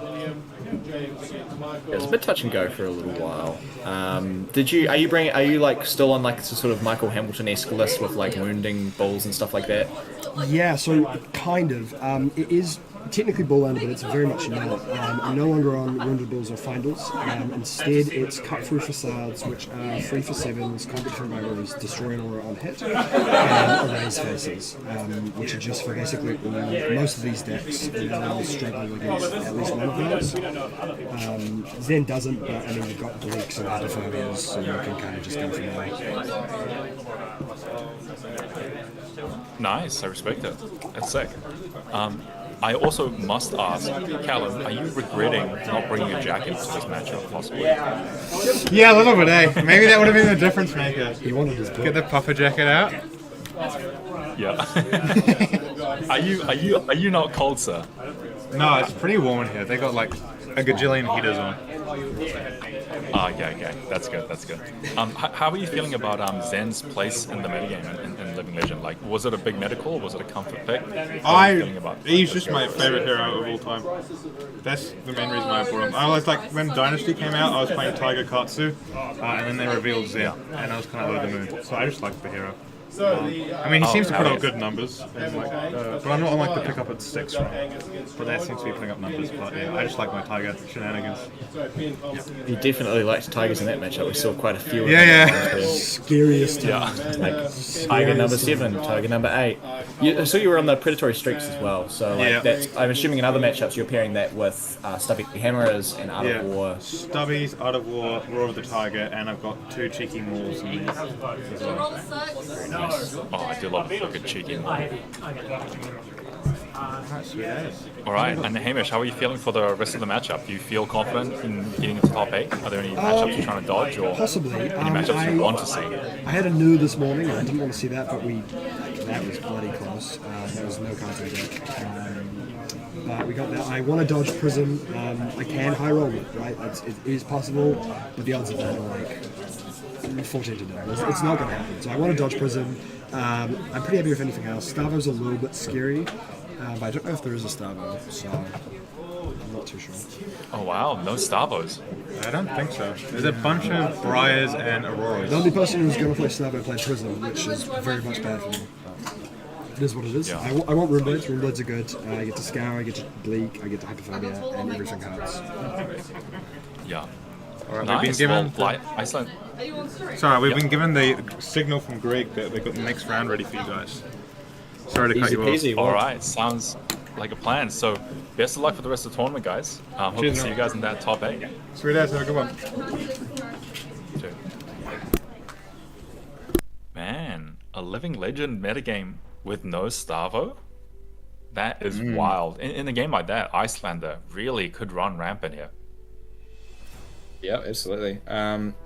Yeah, I mean, Starvo obviously Crown of Seas did a lot of heavy lifting, but there are some people out there Yeah. who still believe that he's quite decent. Lots of really cool cards from Rosetta that allow that hero to continue doing some pretty crazy things. It's hard to keep Starvo down. He is literally like the best Flesh and Blood hero of all time. Like, just, yeah, sure, he's been balanced with the banned and restricted list every now and then, but like, you look at his track record and across all formats over the history of his sort of time in the game, and it's just like no other hero comes close to being able to do what he can do, and what he continues to be able to invent every time there's a new set with any cards added to his card pool. Yeah, just because he also has an access to a very large card pool. But we're getting straight into it. Round 3, Michael on Dromai and James on Icelander. I mean, this is a matchup I again haven't seen in some time. Like, what was it? Dromai, a very powerful hero, very dominant in her time in the CC metagame. Very excited to see what she can pull out in the Living Legend format. A very red heavy deck, a board presence deck. Going to be very interesting to see how that plays into Iceland and all that disruption and all those frostbites. There's a lot of push and pull in this matchup because Dromai playing so many reds leaves her way more open to frostbite interruption than other heroes, but she does have the added advantage of all of her illusionist benefits, which historically have been very difficult for wizards. So Phantasm, hard to trigger, cards like Themai, the dragon that shuts down instants, that can be an absolute pain to deal with, especially when Icelander doesn't typically play a lot of cards that can target these dragons either. So I imagine James will want to be bringing in his 6 and 7 power poppers and potentially some cheeky tech like Scar for a Scar potentially if he wants to take out the dragons. Yeah, this can sometimes go either way, but you know, if Dromai finds the right dragons early and Icelander doesn't find the answers, it can really spiral out of control for Dromai, and she doesn't have to worry so much about having reds. But yeah, let's see what these heroes can do, because I think it's quite an iconic matchup from Classic Constructed, and in Living Legend, obviously both of these heroes have received support recently. So, do you have a favorite in this matchup? I am always usually rooting against the hero fighting the frostbites. You know, overcome that adversity, overcome all that disruption. See if you can execute your game plan, be patient enough to push that game through. And saying this as a Ice Lexi player, I do feel like I am lying through my teeth, but you know, I do cheer on for the person versing the frostbites. So you're cheering on Dromai here. I actually like both these heroes, like the red and blue, fire versus ice. I like both of their aesthetics. Honestly, I think I like, out of all the illusionists, I actually quite enjoyed playing into Dromai when she was around in CC. I played a little bit of Ninja, a little bit of Assassin, a little bit of Guardian, but I always felt like Dromai was always a winnable matchup. It just came down to really critical decision making a lot of the time, and how much what you had decided to sideboard and stuff like that. Like, I could consistently beat Dromai with Azuri back in the day just simply because of the sideboard. It felt good to be like, okay, you know, like this is a 50-50 for me because I've ticked for it, or if I haven't ticked for it, it's bad. But it's not like, you know, playing something like Guardian into Prism where it's just like a little bit, or Old Prism where it's sort of like you've almost lost the game before you sit down. So I really liked Dromai's sort of, I think I liked how she operated, and I felt like the games I had into her, yeah, sometimes I would get absolutely cooked, but it felt like it was a game where a lot of skill mattered. And if the Dromai missteps, it's a little harder. Iceland is kind of similar. I think Ice heroes are quite contentious in Flesh and Blood. There's people have different opinions over Channel Lake and Oldham and Lexi and all that kind of stuff. I think out of all the Ice heroes that have existed, I think Icelander was, I think, the best designed for using the cards. Yes, you had some pretty disgusting sort of instant speed ice things you could do, but the pressure was on the Icelander player to find damage as well. You can't just play ice cards because you're just going to run out of damage. Like you can't disrupt your opponent without committing cards from your arsenal or your hand to pitch and stuff like that. So you're having to trade damage for disruption, stuff like that. So I liked how the Icelander had to be proactive in that sense. And looks like we're going to kick things off with another Insidious Chill turn 1. What a great start. Yeah. Also, important to note that he is starting to pitch the Frost Hex, so really valuing that disruption over that kind of sort of endgame damage ping ability. I think we'll probably see some Hypothermia taking names again in this matchup, especially with the Dragons gaining Go Again from Dromai's ability. Yeah, and he does currently have one in his hand, which will be going straight into the arsenal, ready to disrupt Michael's first turn. Now, Michael, very clearly knowing that the pitching res is inefficient, not running any Arcane Barrier, just the single Silken Form, knowing that he can get his Ash Wings out and that can potentially stave the Arcane Barrier, just making sure that the rest of his equipment is useful to his game plan. So we're going to ship it over to Michael, who's going to start things off by cracking a gold, pitching 2. Starting with Crown Dominion allows you to start with a gold. Pretty critical for Dromai to ensure that you start the game with 2 Ash. Otherwise, you can't play any of your dragons. So we're going to draw a card, get 2 Ash, pitch another red, come in with what looks like a Billowing Mirage, getting another Ash. And that's also going to potentially turn an Ash into an Ash Wing. Yeah, so that's one really Arcane Barrier on board. Yeah, getting that board presence sort of built up now. James just going to elect to hold on to that arsenal, just wait for a much more important moment here. Block with Sink Below. And there is a popper in hand. Also going to gain a life from this. Nice value there. Just getting rid of that Ash Wing before. Like, it might not seem like a threat now, but over the course of the game, when it's constantly attacking and providing arcane value, it's honestly worth getting rid of. We're going to just send in an E-Strike. Yeah, E-Strike for 7. Just good value trades here. Just making sure the board is clean, sending in damage, whittling that life down, putting him ever closer to that Storm Strider's range, and James still being able to sit on that Hypothermia for the right moment. Very important. Here comes Tome of Imperial Flame, this crazy card that pushed Dromai over the edge. Draw a bunch of cards and then pitch a bunch of cards to get reds. So basically you end up with almost the same number of cards in your hand.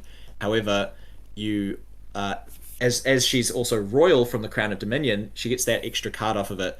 So this basically puts her down to gaining a bunch of resources, gaining a bunch of Ash, and ending up with the same number of cards. Really, really powerful in Dromai. Even though it's the Emperor's Book. Yeah. And it looks like we're going to play out a Break the Coals. Break the Embers. So that looks like it's going to create some... Yes. Going to create a bunch of Ash Wings. How many Ash Wings is he going to go for here? He's going to make 1, it looks like. Oh, he's going to make 3. Cool. Okay, he's going to make the full 3. That's good. I was going to say, don't make 1 with that, mate. So he's going to make 3 Ash Wings. Sitting on... Now... Yeah, so now sitting very comfortable with that 3 Arcane Barrier. He had a bunch of Ash that had been building up, so very comfortable just using all of that to convert into Ash Wings. And these are so awkward for Icelander to deal with because, like, without something like a Singe, we get to... we're playing a Lost in Thought here. This is that cheeky card that lets you look at the hand, choose a card, and put it on the bottom. That's also going to force Icelander to use that arsenal if they want to make use of the Ponder token here. Pretty annoying for James to deal with. These Ash Wings can be really, really annoying to deal with as well. Like, not a lot of the wizard cards can target them, and, like, something like Frosting can get rid of one, but... you get rid of 1, so 3 swing in, you get rid of 1, 2 swing in, you get rid of 1, 1 swings in, you get rid of 1. You've already taken like 6 damage off of them. And here's a Chromai, which can gain action points, so that also provides some play around poppers and stuff like that. Lots of threats for James to have to deal with here. Yeah, this board presence really starting to sort of build up on this board here and beginning to pressure James.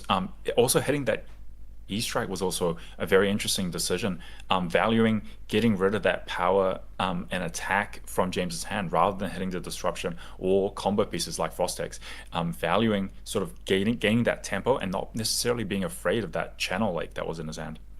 And here we see the hypothermia played from Arsenal in response to the Chromai attack. We're going to block out the Chromai attack. This is going to remove the go again from Chromai. Michael does, I believe, have the action point from Chromai's attacking ability, but there is a frostbite. So we are going to use our floating resource to pay for the frostbite and follow up with a dust up. We do have our action point from Chromai, which is why this hypothermia not stop the turn. Chromai very powerful in this matchup. That action point going to come in very handy and will need to be dealt with quite quickly. That's going to hit, make an ash wing. Lots of little dragons to deal with. James is going to have to get some stuff done.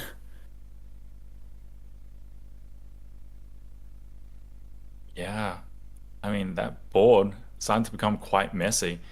A lot of things for James to deal with.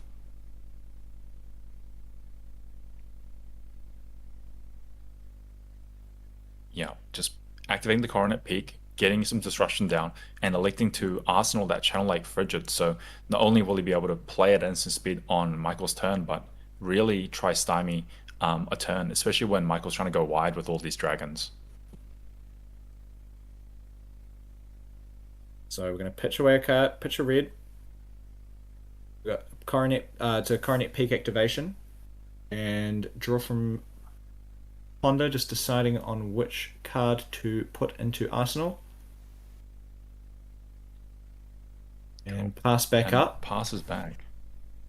Not a lot of easy ways to deal with these dragons. Sometimes it's better to wait for a popper or just use frostbites to stop all of them from attacking. Second Chromai. That's going to completely neutralize things like hypothermia. And here we go. This is the kind of thing you want to see. So you want to play a Channel Lake Frigid in response, which basically means that Michael's going to have to pay 1 to swing with all of these dragons, which he won't be able to do through that in a frostbite. Well, at least we don't think he can do it. But it essentially will stifle all of that damage and delay all that damage coming in, giving James more leg room to deal with either these dragons or throw in some damage. Yeah, It's not really does have but he's got a blue, blue in hand. Oh, so he's going to get a few more attacks in here. Yeah. Importantly, the Frostbite also prevented Michael from playing out that passing Mirage, so some form of disruption still managed to get through, but Michael still, with that blue, able to push through a bit of damage and chip James a little bit lower. And here comes Waning Moon.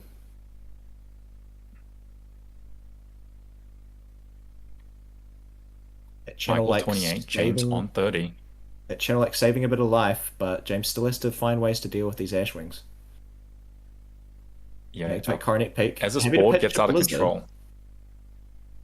Yeah, to keep that channel like Frigid around. As these board states get kind of crazy, Channel Lake will be a very powerful piece in sort of keeping it in check, taxing Michael to pay 1 for each of these attacks. And in a deck that runs a bunch of reds, it's going to be very expensive to swing with these. Paying 1 to swing with Chromai. Gaining an action point. Pitching a red.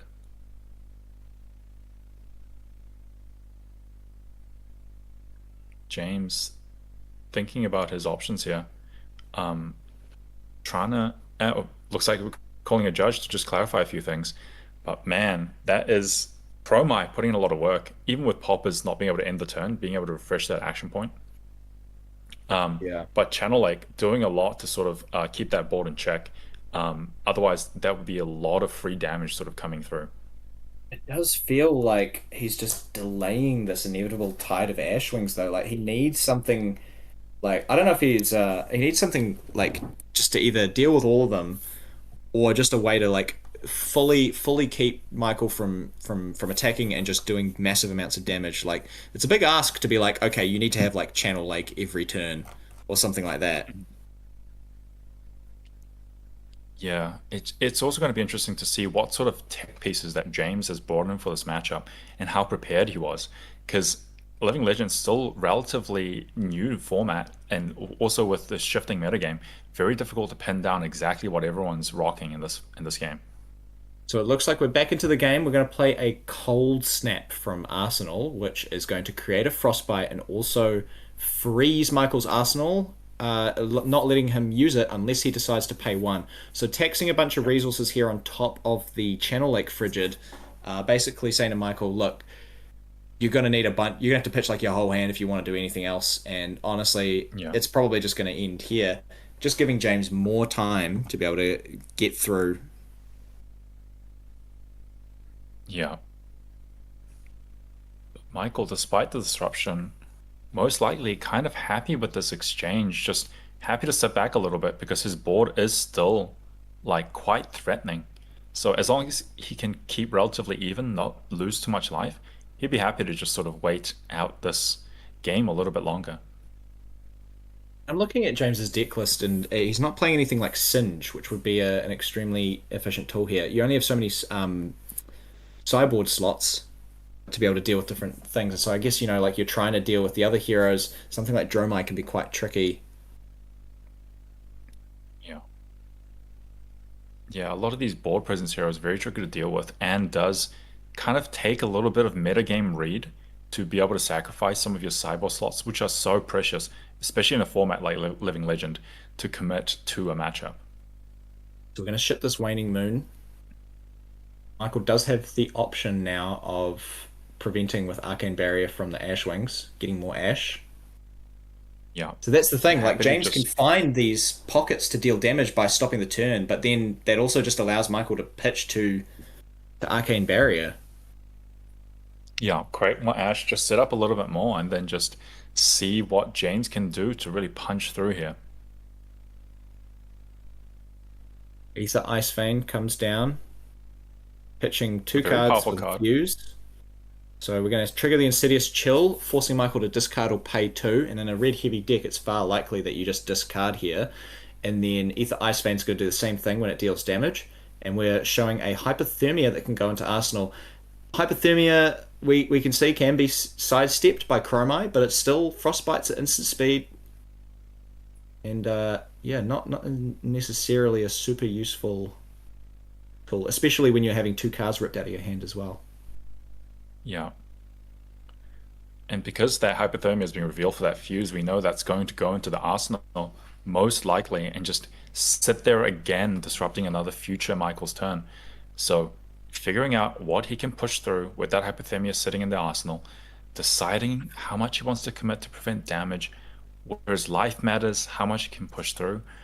It is important to note that Channel Lake Frigid will not be surviving this turn, most likely, unless James decides to commit card to the Waning Moon.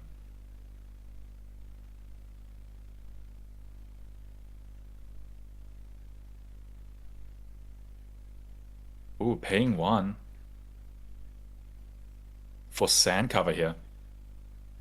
Using sand cover to prevent some damage. That's pretty heads up. Definitely one of those powerful tech pieces that allowing him to sort of prevent a bunch of arcane damage without having to pitch his whole hand. Kind of playing around the fact that he is a very red heavy deck. And it's worth noting here that even though the Insidious Chill is on the stack, he can still play the sand cover in response to that trigger to give one of his Ash ward, so that by the time the Ether Ice Vein comes in, the sand cover will then prevent that. So he's able to use this at instant speed before before the rest of his cards get ripped out. Yeah. Break over the coals. Preventing Oh one more. goodness gracious. Ooh. Paying one more to fully block out that attack. Very good. Very happy to sort of just pass in this manner. Channel Lake is now gone. And then a free little Chromai attack. No red card has been played, so no go again at the moment. Gaining an action But- point when Chromai attacks. Yeah, It really plays around hypothermia. yeah. Let's see if James found a popper, and he has. Got the popper. And we know that there's a second Chromai there because we played it was indicated with dice that there were two of them. And then the second Chromite comes in, that also gets popped. The Chromites are gone. Wow. James maybe has a little bit of wiggle room here.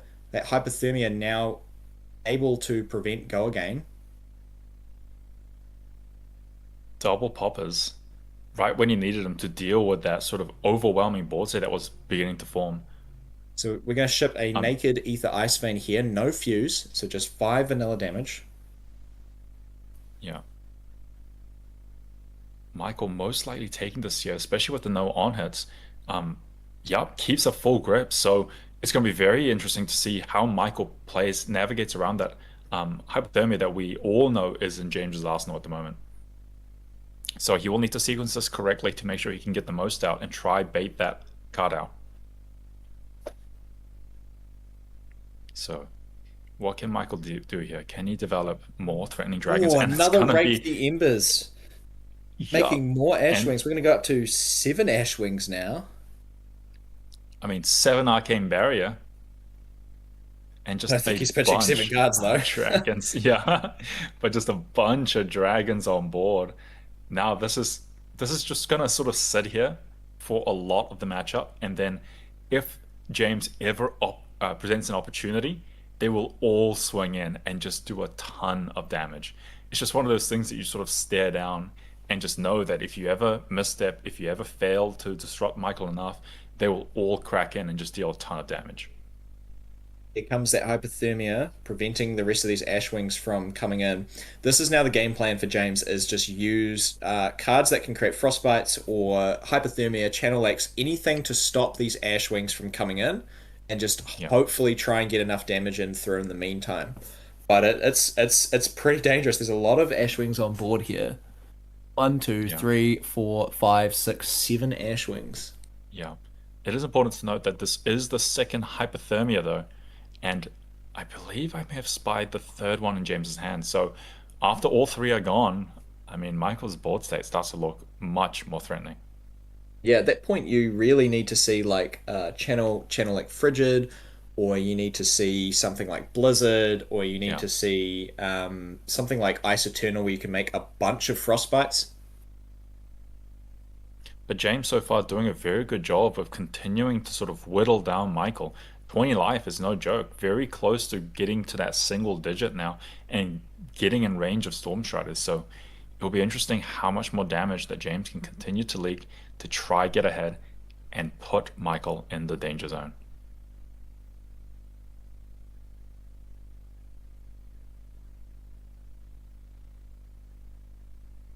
Looks like James is just having a think here.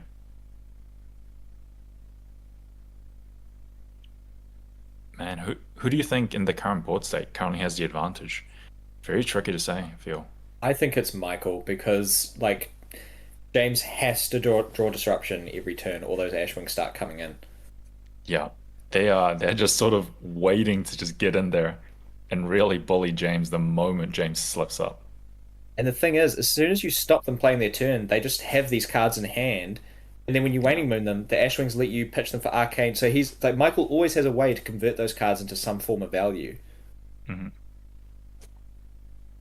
right, James under pressure once more to present something disruptive enough to keep this board state at bay. Here comes Brain Freeze, Fused, triggering the Insidious Chill. Going to rip a card out of Michael's hand and then look at his hand and take a 0 cost as well. I mean, there's the off chance that he doesn't have any 0 costs, in which case that would be a huge blow for James. But let's see what happens here.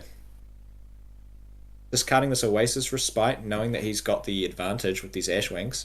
And then looking at his hand, no 0 costs, it looks like. We've got 2 cost 1s and a cost 2. So Michael's going to be able to keep those cards. Wow.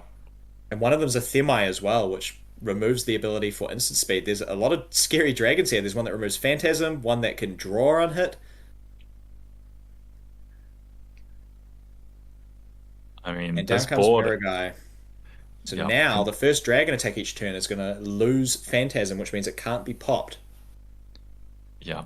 A lot of these dragons, each of their techs presenting a really threatening puzzle that James must navigate and solve to try to to try to stay And there's alive. the Themi from Arsenal, As which is going to well. shut down instant speed as well. If James doesn't respond to this Themi immediately, this is going to stick to the board and shut down instant cards and Oh instant my lord. activations and defense reactions. Yep. Oh god, is this the turn? James in the tank. He needs to respond here if he has anything. He's got a Fendel's fighting spirit in his hand, so at the very least, he just needs to take the damage, kill the Themi, so that he can actually continue to play the game. But at that point, like you're having to eat all of those Ash Wings, and you're having to eat like that mirror guy's still there as well. Like this is where the damage is going to start to seep through and put James into a really, really awkward position.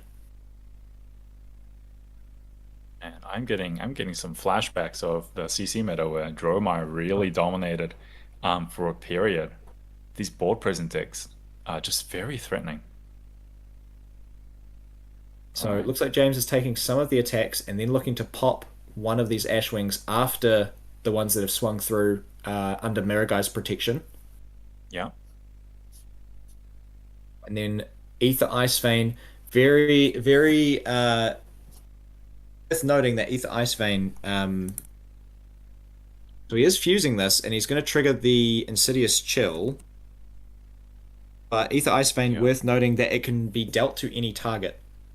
So he's going to send this Ether Ice Vein into the Themi to clear it, and he's going to use Yeah. the effective Insidious Chill on the fuse in order to rip a card from Michael's hand, follow up with the Waning Moon. Very clean, very good cleanup from James here, just getting rid of that Themi, still getting a card from his hand, still dealing damage. Yeah, very important to clear that dragon. Because that dragon's just presence alone can shut down James's game plan and his whole avenue to play into this matchup. So very important to clear that immediately. We saw that other Themi get pitched as well, so we know that there's potentially less of a chance you're going to see one soon. Here comes Lost in Thought, a classic card in the Dunedin metagame, it seems, allowing him to take a peek at James's hand, pop a card on the bottom, and be like, all right, use your arsenal, or that card's completely wasted, because you won't be able to draw from the... Well, you won't be able to make use of the Ponder token. So Yeah. we've got Lost in Thought into a Billowing Mirage, which is potentially going to make another Ashwing. Important thing is that it revealed the hand and showed that there was no poppers present for this turn. So Michael feeling a little bit safe for this turn. A lot of damage coming in, unless we've got some disruption. One resource floating to deal with the Frostbite. I'm going to activate a Sink Below to block, search for a card, didn't draw a popper. In comes Mirror Guy. That's pretty brave. No Phantasm for this. No Phantasm for this one. And it also knows there's no poppers anyway. I mean, man. And Here's here it that is. Hypothermia, but this time there's no Chromite to deal with the action point, so this will stop the go again. Ooh, James avoiding an onslaught of Ashwings there. Yeah. I mean, this is so good to slow this down, giving him an opportunity, but it's also important to note this is the final hypothermia, I believe. No more hypothermia bailouts left for James. He does have Michael at 16, so as long as he can keep these Ashwings at bay, he might have a window to chip Michael down. He just needs to keep up this disruption and keep up the damage. Yeah. But he's out of these this Insidious Chill now, so he's not going to get these free rips from the hand. Yeah. Coronet Peak. Take a card out of his hand. Put one in Arsenal. Unfortunately, it Michael allows him also to knows make an that- Ash. Yeah. And Michael also knows that there's now a channel like Frigid going into James's arsenal. Another card that's just gonna neutralize this board state.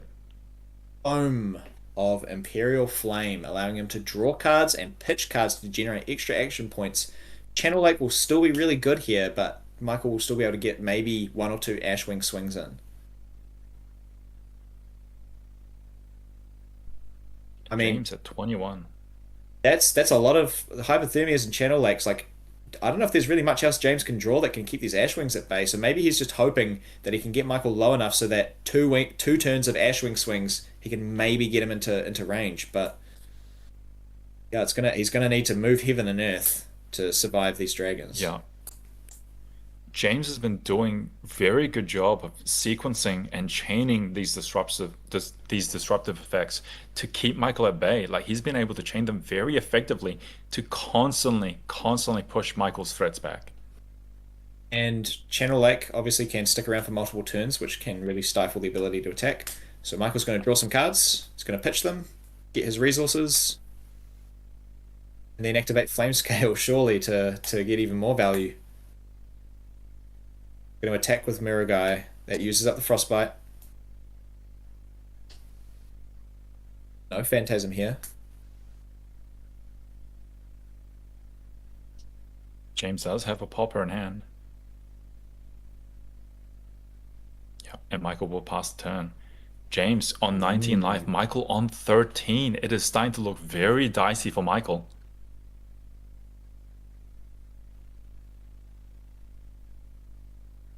He's going to send out this Erase Face, pitching an Ice to make sure that Channel Lake stays around. He's going to attack him with attempting to stop Draconic cards with its on-hit effect. Michael's going to cash in his equipment because it's like the first time he's even really been attacked this game, so he's going to get that value out of the block there. Send down a card. Stop that on-hit, and most importantly, that Channel Lake Frigid will survive thanks to that Ice card in the pitch zone. So another turn that Michael must wade through with this disruptive effect slowing him down. Can James do it?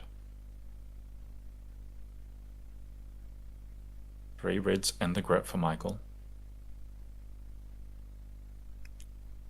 Wishing he had some resources, but Chromai, very good dragon to establish. It's hard to do anything under Channel Lake, so Michael's probably hoping that he can. He knows that like maybe if as long as this next Channel Lake doesn't stick around, he knows he's very close to victory, but he just needs to be able to push through with these Ashwings. Yeah. And James presented with an opportunity where Michael only has 1 card in hand, most likely a red, so at most 1 Arcane Barrier. Contemplating potentially trying to push some damage here. He does have Emeritus Scolding in his arsenal, so he could try and do a big turn here with Stormstriders in the arsenal. Yeah. Or he could try keep his cards for his turn, try pitch 2 ice cards, and keep that Channel Lake Frigid around. So a lot of interesting decisions he's working through.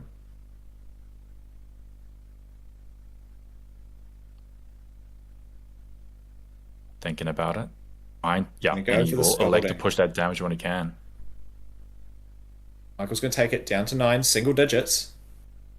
Yeah. Icelander could walk away with this if they can. If James can manage to keep these things at bay. I mean, he's got that Ice Eternal in hand. He could pop that in arsenal and just send a massive amount of damage at Michael. Yep. Being on 6 life is very threatening. So now Michael is really looking for his sand covers. He's going to E-Strike. Surely... Oh, he's not going to draw? Not going for the draw. He's going to go for 7. Yeah. Okay, well, he knows here at 19 life that he's not going to... He feels pretty comfortable like taking 1 turn off because he knows he's put Michael to 6. He can eat a bunch... This is the turn where he can eat a bunch of Ashwing damage and then go in for the kill. He's got the life buffer. Especially with that Stormstrider still up. Michael does need to be very careful. Free as well. Let's see what happens. Oh, this might change the game. Rake over the coals. That's going to give +1 to all of the Draconic attacks. Now these Ashwings are coming in for 2 each. It's now 14 damage on board, including your dragon attacks here. I mean, a popper does stop it. And he's got it. James has got the popper. But he does. Chromai, I think, regains the action point. Yep. So these Ashwings are still coming in. He's going to need a second popper to fully neutralize this turn, and he does have it. Popper. oh my lord! He lives. That could have gone so badly for James there, but he finds the 2 poppers when he needs it.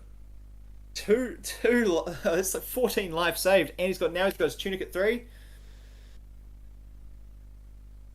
Oh my god. That rake looked terrifying. What do you do to find a win here? Because it feels too dangerous to not have Arsenal Disruption here.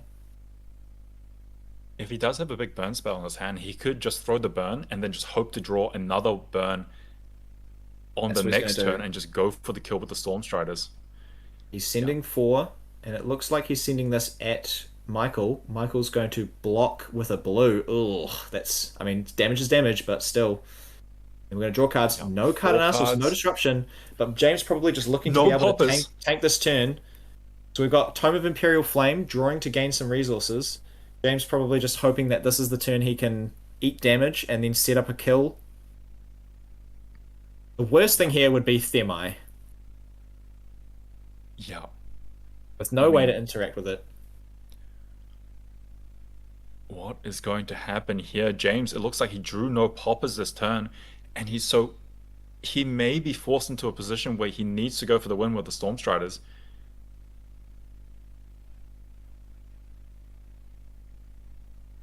Let's see how much damage Michael can present. He's going to play the Themi. Themi's going to shut down instants. James has to do something now, or this Themi's going to lock down his ability to respond. He's going to have to go in. Yeah, James There's thinking too much about the damage on response. board. He has to go in. Here we go. Yeah, can he do it? 5 life. Because if he doesn't, that Themi's going to lock down any ability to set up a win condition. What's he going to play out? He's going to use the Tunic. He's got 3 resources up. Going for an Ice Bolt with Metacarpus for 4, creating a Frostbite. That's a lot of damage. Did Michael find the sand cover that he needed? Is it enough? Surely it's enough, because he's only got 1 card in hand. Giving him a Frostbite. Does. He's going to block with a red. This could be... He's going to take 1. Goes And then down, and here waning comes mode the for waning game. mode, and he does. He finds the Iceland lethal. walks with it. Oh my god. Moly. What an ending. That could have gone any direction there. But Those man, Ashwings James just- taking the appropriate risks. Those Ashwigs just at the ready and just never getting through There's the wall sand of ice. cover. Oh, Yeah. he's got the sand cover, but it wouldn't have been enough. Yeah, he was desperately looking for that sand cover, but I believe it was like his next card or the next few cards from the top. So, man, what a close game and what a finish. Definitely could have gone Cannot wait to either hear way. these players' thoughts. Because Yeah. the problem with like being at 16 life is there's only 14 Ashwings, but the Dragon Scaler can also cause one of them to be able to attack again. So it was functionally lethal on board as soon as he could punch through, and that Themi was like, do it now. Christ almighty, what a game. Hello. What a game. Hello, welcome back. Back Wow, again. Icelander walking with it. That was touch and go. My goodness, really holding on to every single hypothermia and channel lake that you possibly could with this terrifying wall of Ashwings, just waiting to punch through like Eric Andre at that at the gate. Like, let me in. Yeah. Wow, how are you feeling during that game, James? Yeah, as you said, the wall of Ashrings was just like this imposing threat, and I was, I just knew that I had to keep pressuring and keeping at least one frostbite up to, stop him from doing anything crazy, just like a red. And then I was super lucky, to be honest, getting those hypothermias early, getting those lakes out, seeing those double poppers when he had the chrome eyes was, it was a lot of luck, I think, but yeah. But it's always a very touch and go matchup, I feel. Yeah, Michael, how are you feeling after that rake turn? I was like, oh my god, this is gonna be insane. And then just the way the game went, like, was there a specific game plan that you came into this matchup with? Did you think you would be able to execute? Were there any regrets? I don't think there were any regrets. I don't think I really did anything wrong. I think it was just I was trying to push for this point where I stop him from being able to do anything to interrupt my turn, because once I can do that, I can push over a ton. Because, for example, when I played out the So I've been thinking a lot about Rake Over the Coals recently, the +1 for draconic attacks, because once you're sitting on a wall with Ashwings, you can push through. And I was really hoping he didn't have that second popper. I played out the Chromite. If he did have the first popper, it was okay. It was having the second popper, because otherwise I think I could have pushed through like 14 or so damage. And then the Dragon Scalar Flight Path would have caused another Ashwing hit, so it definitely would have been there. Yeah, so I could go Dragon Scalar and then also into Silken Form as well for another one. So that could be an extra 4 of Chromite. That would be an extra 6 damage. So perhaps that could have gotten that. You know, it's a lot of just like, oh, if thing happens, then other thing would have happened. You know, sometimes it's just how the cards line up. And like that was well played from both of you, especially with a matchup like this where everyone thinks that they're the 90% favourite into it. And it's like, I honestly think it's way more even than you can think, because so many things can go either way. Like Themai can stick and then you just have no way to deal with it for like 3 turns. As you see, you can get these Ashwings immediately but then not be able to attack with them. Yeah, I mean, like, so what were you both thinking, like, going into this matchup? Were you thinking that it was a favoured matchup, or like, were you the 90%, or were you... Yeah, I think, in my mind, it's 50-50 in terms of, like, when people see what.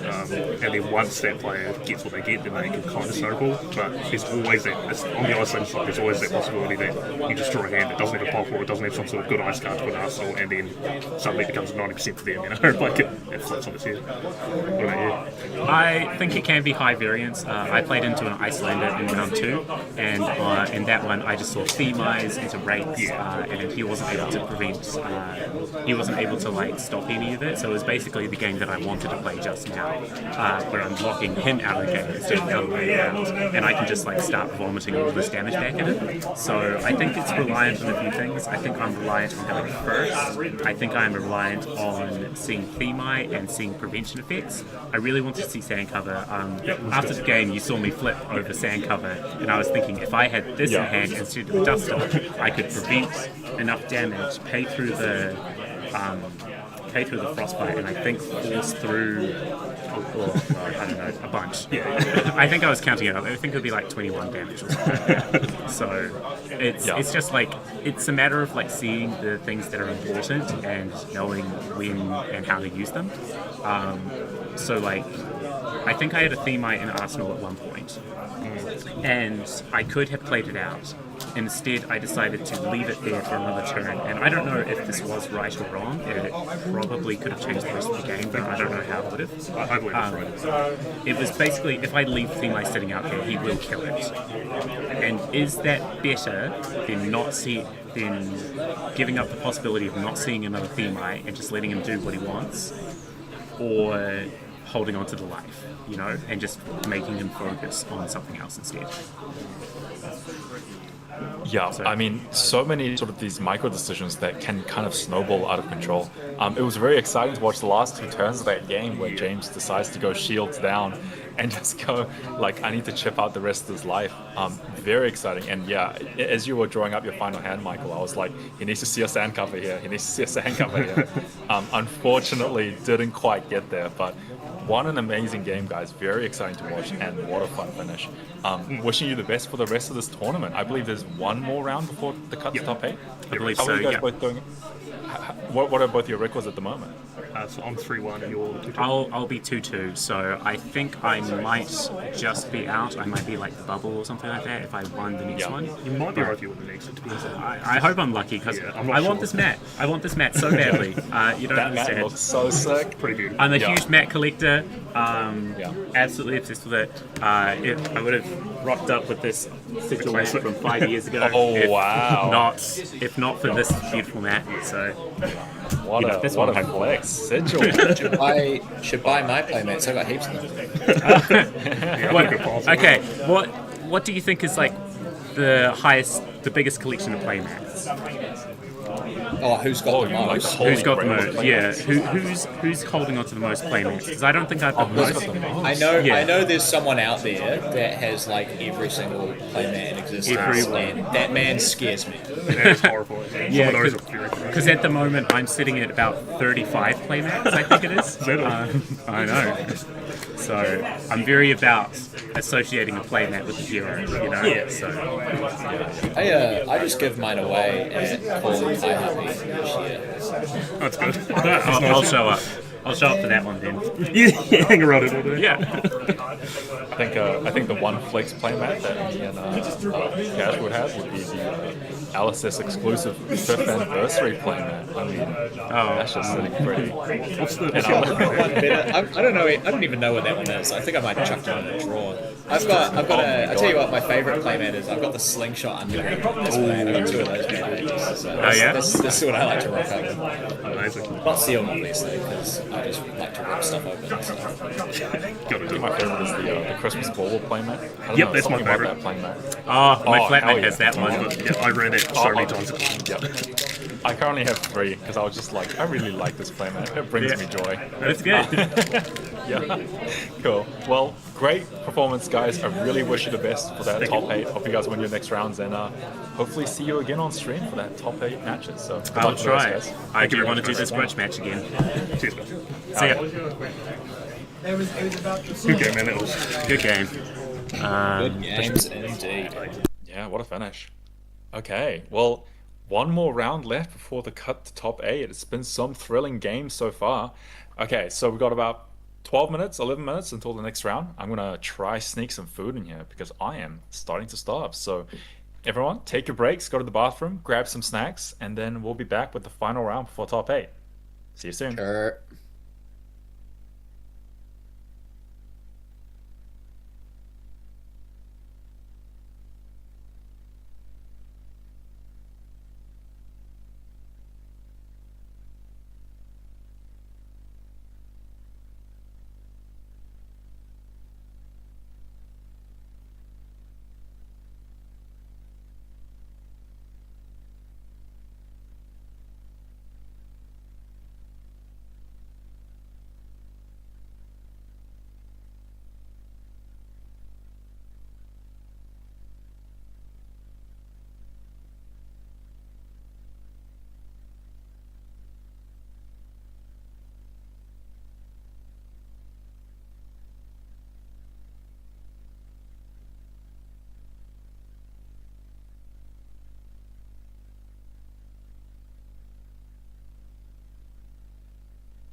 All right, looks like we're back for our final round before the cut to top 8.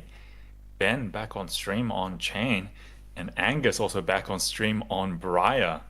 So, 2 aggro decks, 2 Rune Blades going face to face. Let's see who takes us out. Most likely both presenting Rosetta Thorn. Most likely both players just trying to race and push the damage and kill them before anything gets too crazy.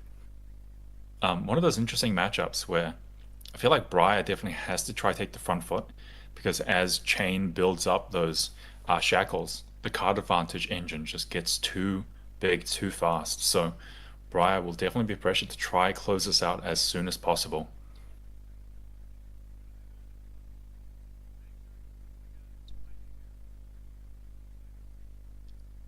The Runeblade mirror match. Everyone's Yep. favorite. Man, I just stepped away to try to get some food and was straight into it. Yep. Just time for I a mean- cheeky snack. I mean, for the few people watching at home, I hope you guys got a little snack to yourselves as well. All right, you guys are gonna hear me try to crack open this container. Now let's see. Oh, yep. Let's hang on. ASMR with Uyong first. Ah, yes. So, come to Young's very late lunch ASMR stream. Today I have with me some rice, some veggies, and barbecue pork. I'm just going to be taking a quick bite here for you all. I'm going to stop. I'm sorry for anyone that had to hear This is what the that. people came for, Uyong. Yeah, this is what the people came for. This is the real content. This is why people stream Yeah. into. That and Store just Champs. random, like, just random noises. Right. I'm gonna try sneak a couple of bites right now Good with on my you. mic muted. So, Chain v Briar. I'm going to ask you a question, Uyong, as soon as I think that you've taken a bite, just to put you on the spot so that you've got a mouthful of food. It's going to be great. Probably an aggro matchup here, I would imagine. Throw haymakers at each other. We've seen things like Channel Mount. We've seen things like Rune Gate. Lots of ways that this can go. Green versus purple.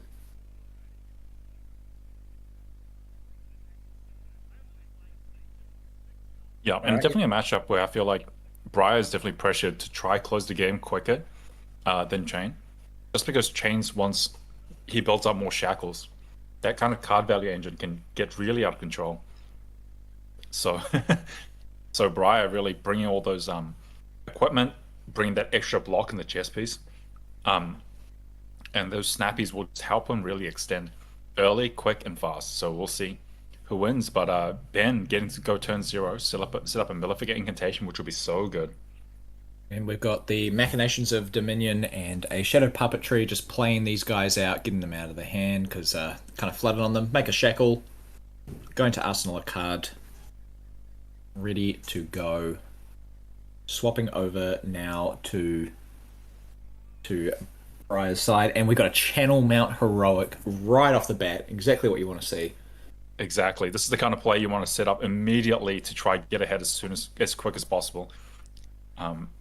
Angus is going to be very happy with this opening as long as he can capitalize. And here's a snatch for 7. Threatening to draw a card. Most likely immediately getting that face purgatory would be my guess. Yeah, neutralizing that hand, neutralizing this turn. No more Arsenal. Very good sequence here. Lean block from Ben, allowing him to really get set up, because Briar can just go straight out of the gate, whereas Chain needs a little bit of time to set up. So we got that Channel Mount out. Let's see what the crackback is. 3 cards to his name. Malefic out, Shackle. Let's see what he hits off the top this time. It also hit a snuff out with that face purgatory, which would have been so important for Angus to throw at Ben to try to slow him down. But not being able to set that up with this channel mount, very devastating.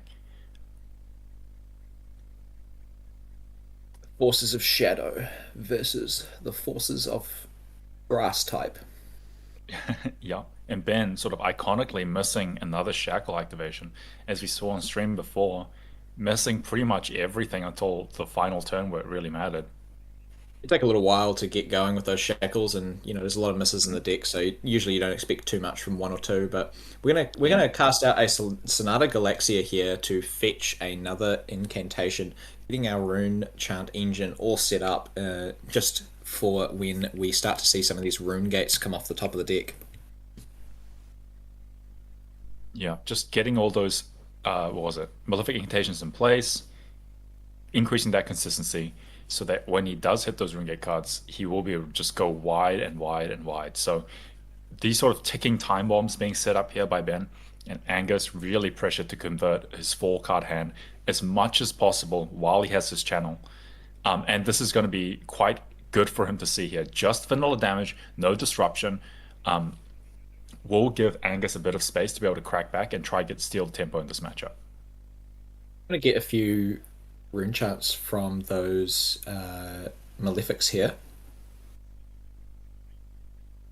Yeah, setting up for that next rune gate card that he hopefully banishes off that chain activation and shackles. So Channel Mount Heroic in play, 4 cards in the grip. Can he make this work? And he can. I would Serenade, that looks like. Coming down to search Skizit. This is such a powerful card in Briar. Searching for the embodiment of lightning token. So we're going to make an embodiment of lightning, and I believe search for a Skizik. Doing a lot of work in this matchup. Being a non-attack action, but also being an attack action. Very powerful. Is a lot of attacks threatening to come off the back of this channel mount here. Probably, if you're Chain, you're looking to crack back just as hard. I mean, these matchups can boil down to who has the biggest turns the most, and looks like Briar's about to clean house with this turn. So let's see. So we've got a Skizik coming in for 7 go again. It's +1 from the embodiment. Very good subs on turn. Just one non-attack action away from creating that next embodiment of lightning as well. I mean, Ben throws his hands up, just takes it. No blocks. Get that embodiment of Earth.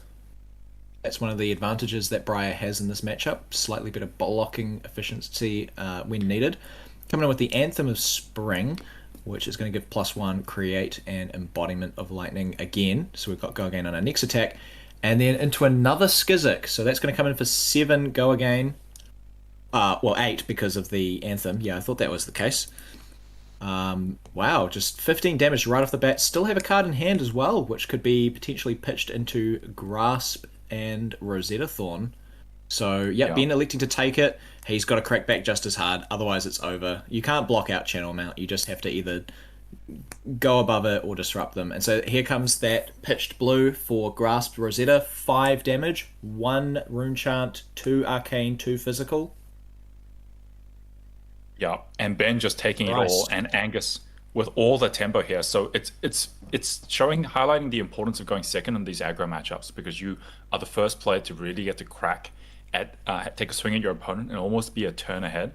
So Ben, with a lot of pressure here to really convert this full grip that he kept for himself, he's going to miss, and he's going to miss again. So he's got 4 cards, 1 card in Arsenal. He needs to try claw back this 14 life deficit, and also try get ahead through a face purgatory that Angus still has access to. Just a cheeky 20 damage, eh? Nothing to scoff at. Let's see how Chain looks like he's dealing with a bit of an Art of War here, so let's see if he can do some stuff with that. Yeah, crazy things happen when people start. Yeah, crazy things happen when they start activating Art of Wars, extending those turns, banishing like a Runegate card from hand, that essentially is a free banish because you get to play it anyway. Gonna pitch it in this turn. Looks like maybe he doesn't have any good. Looks like he doesn't have any attacks, good attacks in hand to banish off of it, or it just might be an efficient thing. Yep. So he's going to play this Envelop, make a Rune Chant. He's going to activate Invert to banish an attack and a non-attack from Briar's graveyard. Doesn't really matter which ones, but may as well take the Channel Mount Heroic just in case. Dealing 2 arcane damage. Wow, this hand didn't block very well. And it doesn't seem to be doing a lot of damage either. So we're going to go Deadwood Dirge. Eating a Soul Shackle, get some more Rune Chants. It looks like it's it. That's it. That's all he had. He had a hand that didn't block very well, and Yeah, it doesn't do much damage either. This is a massive swing in Angus's favor, especially with all of his full equipment still on board. Can he capitalize on all this massive advantage he's gained? yeah. Angus still has his full grip, still has his equipment, and has 4 cards in the grip to push this 12-point life lead.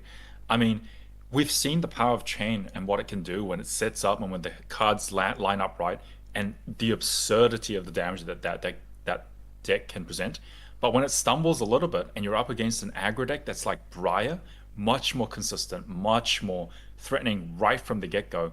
I mean, it just kind of looks like a stomp at this point. But we'll see what Angus can do and whether Ben can recover. Yeah, there's a world in which Ben hits rune gates off the top and gets to play a really, really good turn, and I think that's what he was hoping for. But the thing is Yeah. that there was just that like blocking is bad there as well because you only save like 4 life, and then your hand literally does nothing. So you may as well get yourself set up for a bigger turn. If like worst case scenario, no rune gates, set up a bigger turn. That's what we saw.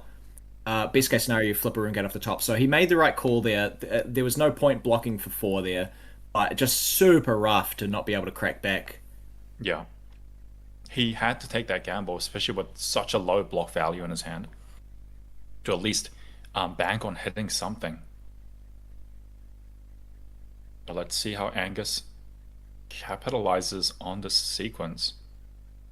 It may be a little bit awkward, but he still does have access to those snappies. Burn up shock, very powerful opener. Great non-attack. Like the whole point of non-attacks being that they're a little bit less efficient, but they convert into your hero power. But what if a non-attack just does 5? Is it 5 damage? Yeah. Crazy. So we've got a burn up shock. Great way to start your turn. Yeah, Banner Shop is essentially a 0 for 5 go again if it connects. So representing absurd values if as long as it makes it through. Activates Grasp, gets a rune chant into Snatch. Snatch for 4 and 1 arcane, and if it hits, it draws a card and deals 4 arcane. Snapdragon Scalers on board, threatening the go again. Yeah, there is no universe in which the snatch does not get blocked. The value that it is representing is absurd. He might, if his hand's good enough and he knows he just has to deal some crazy turn just to kill Angus, he might just True. take it. True, he is behind, and to be fair, that's when you're this behind, that's when He's you kind gonna, of throw he's this. gonna take the rune chant. Yeah, he's gonna think on it. He does have equipment blocks available to him, so like he could just give a card and an equipment. Yeah, most likely going to be the case here. Yeah, he's going to give the Blood Sheath and an Eloquent Eulogy from hand. Oh, again from Snappies. Oh, and it does give Rosetta snappies. Thorn. A great usage of pitch. So little potentially misstep, potentially intentional. So he committed the Skeleta and overblocked the Snatch for 5. And because Angus activated the snaps, now the burn up shock is threatening again on the Rosetta Thorn, and his equipment block is now only 1 on those boots. Because he committed the 2 block equipment on the Snatch, thinking the turn may end, he is now forced to give up another card into this Rosetta Thorn if he wants to stop this burn up shock. Yeah, that's rough. It's either 8 damage or it's 2 if you block. And at this point, maybe... Oh, it's so hard though, because you really need a bunch of cards. He is going to respect it. He's going to give another card there. Yeah. I mean, a 1 card block 6 is a very tempting offer that's difficult to not take. But Angus, you have double Ben's life. You've just taken 2 cards and an equipment, and you've set yourself up with an arsenal. Like, what a great follow-up turn. Miss, hit. Okay, we get 1. We get 2. Hit. So we've got a Bounding Demigon and a Widespread Annihilation. That Widespread is live. We do have 4 rune chants, so Ben can make some stuff happen here. Is it enough, though? Yeah, Widespread, a very powerful piece of disruption, especially when he's already got 4 rune chants on the board, so he's going to be quite happy with that hit there. The question is, can he do more than that?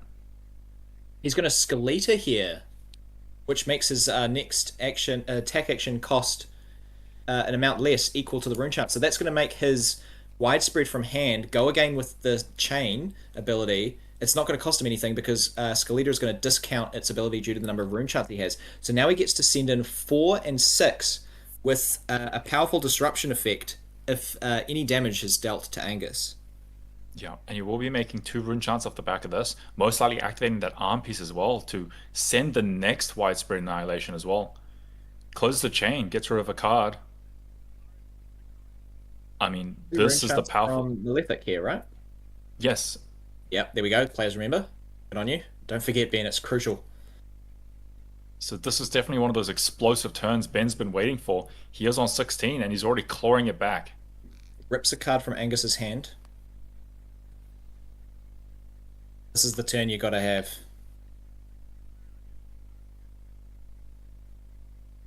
Yeah, thinking about a sequence here to maximize things. He does have the ability to use those arms to create 2 more rune charts and allow him to play that other widespread. Yeah, And interestingly enough, that widespread, that next widespread, doesn't even have to connect in order to get its ability active because damage has already been dealt this turn. yeah. I believe if he does take that line though, he may be stranded with a card in hand, depending on what it is. So he may be just looking for an opportunity to see if there's a better way to sort of capitalize on his hand. And if there is a potentially more efficient route, I mean, he did save Spellbound Creepers, and had to forego a whole extra card because of that, the way he blocked. So can An he? activation of Spellbound into a non-attack from Arsenal would be crazy here. It would be so. Let's just looking- wait and see what line he has to take. I believe he still has an action point at the moment though. So does he want a second action point? Yep. 2 more rune chance. Because 4, here's that widespread. He's just going to send it. Yeah. This is going to draw blocks from Angus, knowing that he's going to be losing another card from hand. Yeah. Just cashing in that equipment for life. And is there a follow-up? Can Ben activate the creepers? No, he will just pass that turn. So very, very powerful turn, but he did have to IP 1, but still very happy with that turn cycle. Yeah, great turn to be able to rip 2 cards out of Angus's hand and even the life totals. So now it's anyone's game to play for. Yeah. Angus with 1 or 2 cards left in his hand, I believe. Flesh and Blood player reads Bloodsheath Skeletor for the first time. I mean, what a card that was. You're telling me Back it does in the day. what? Man, I miss doing those Viscerai OTK combos with that Bloodsheath into Sonata for like 20. Oh, I bet you do. You seem to miss a lot of the problematic cards and heroes. I wonder what that says about you. I think it says that I like to have fun and, And you have don't like the interactive opponents games. having fun. No, I just don't want my opponents to be doing anything. I want my opponent to sit across from me for 15 minutes and just watch me do things. I like my opponents doing some stuff, but not too much. That's why I like Assassin, because you can let them do some stuff, and then you can be like, Yeah. and now here's Codex. Let them do a little bit, and then be like, no. Nah, that's good. Okay, so we've got Skyward Serenade coming down again, creating an embodiment, searching for a Skizzik, basically replenishing his hand after getting all of those cards ripped. So now he'll be able to send in a Skizzik with a Rosetta Thorn activation potentially at the end. Still a pretty clean crackback from Angus, and he's still got that Purgatory as well, which is a pretty key blocking equipment piece at this stage of the game. So it's honestly, it's anyone's to play for still. Yeah. I mean, that turn really did a lot in getting so much tempo back in Ben's favor. But Angus still slightly ahead. But he needs to convert. He needs to do something quite big here despite all that disruption he faced. Because Ben is going to be even more powerful on that next turn with 4 counters on Shackle. Run from Arsenal. Oh, that's a crazy card. Then we've got the Skizzik coming in. That's going to be attacking for 7. Go again. On hit, draw a card. This is going to demand blocks. Actually, 8 even. Holy. Plus 1 from Skyward Serenade as well. Yeah. I mean, Plunder Run, another one of those cards that terrorized the CC metagame. Now doing its work in Living Legend, one of the cards that made Briar so powerful. He's going to take it. He's going to draw a card. He is going to give a card down just so that he doesn't go so low that he dies to arcane damage or anything crazy like that. But that's going to give Angus a card. Wow, Angus really just replenished 2 cards into his hand after losing 2. That's a pretty good comeback. Yeah. Still managing to put out so much damage after what was such a disruptive turn. So, Angus with a few options here. thinking about swinging that weapon. But also it leaves him with 2 points of equipment block and the face purgatory and an embodiment on the next turn. So like putting him down to like really, really low life and then efficiently blocking just to steal it with arcane, like that is a window. That is a path to victory that Angus can take. Yeah. Ben's gonna need something crazy. Alright, we've got Swarming Gloomveil.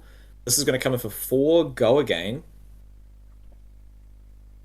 Very powerful. Ben just takes it. Ben's gonna take it. And then we've got a Grasp into Rosetta for 5 damage, 1 arcane, 2 arcane, and 2 physical.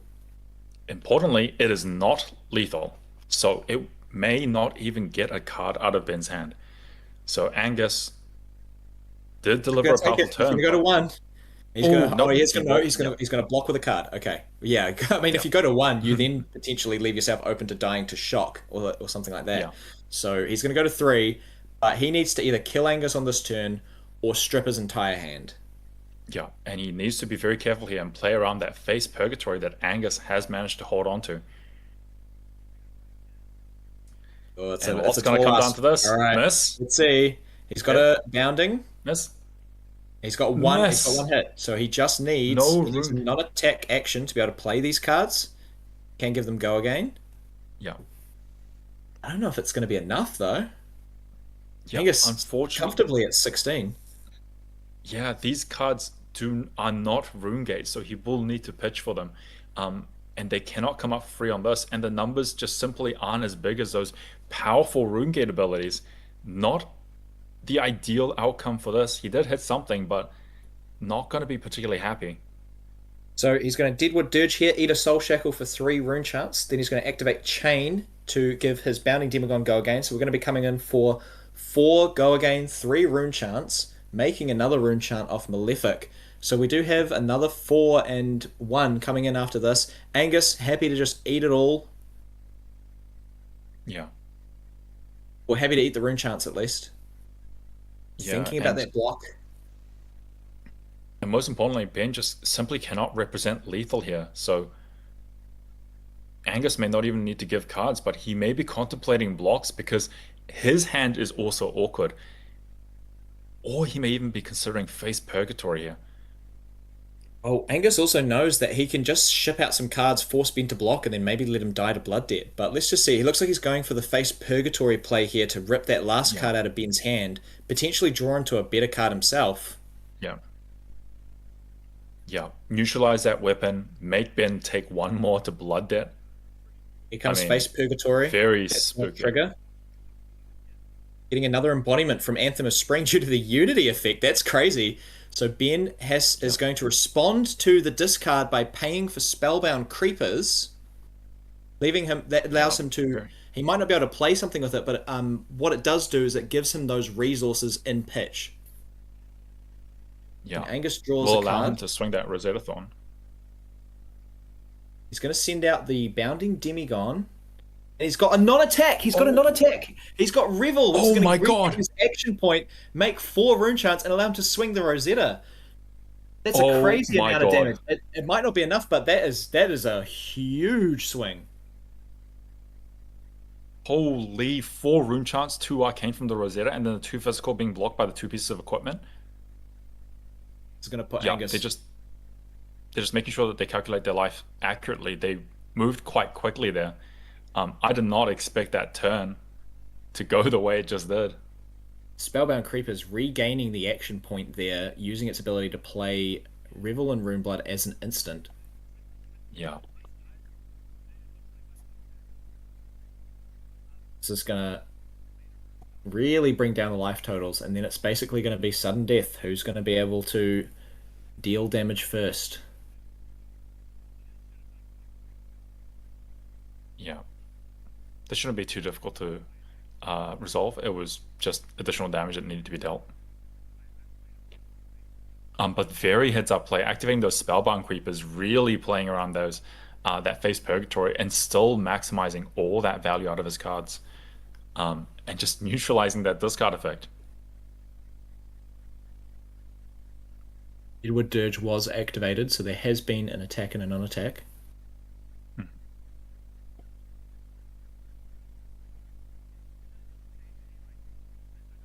And these things happen. Sometimes you just see the lines, you're like, I have so much damage, and then you kind of send it all through.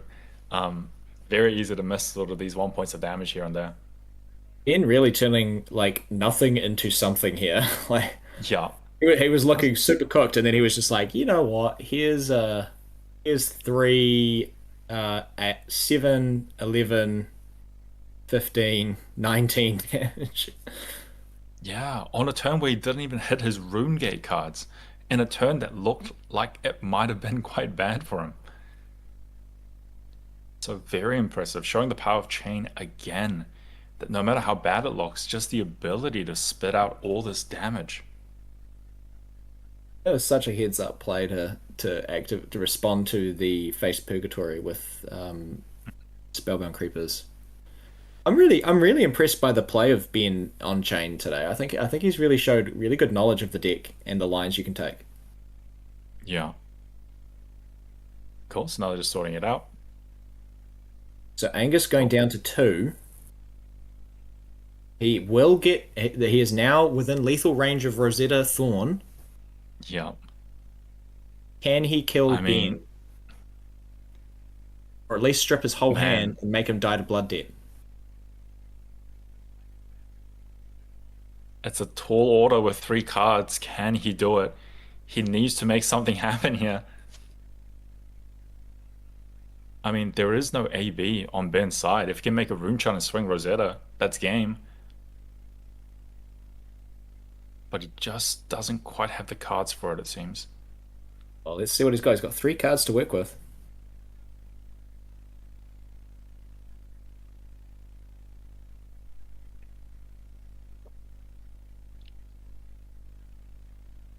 Ooh. It's crazy because like Chain can also just play cards off the top of the deck as well. How do you keep him? I mean, a lot of this is going to come down to how much damage Angus can force here and what comes off the top of Ben's deck.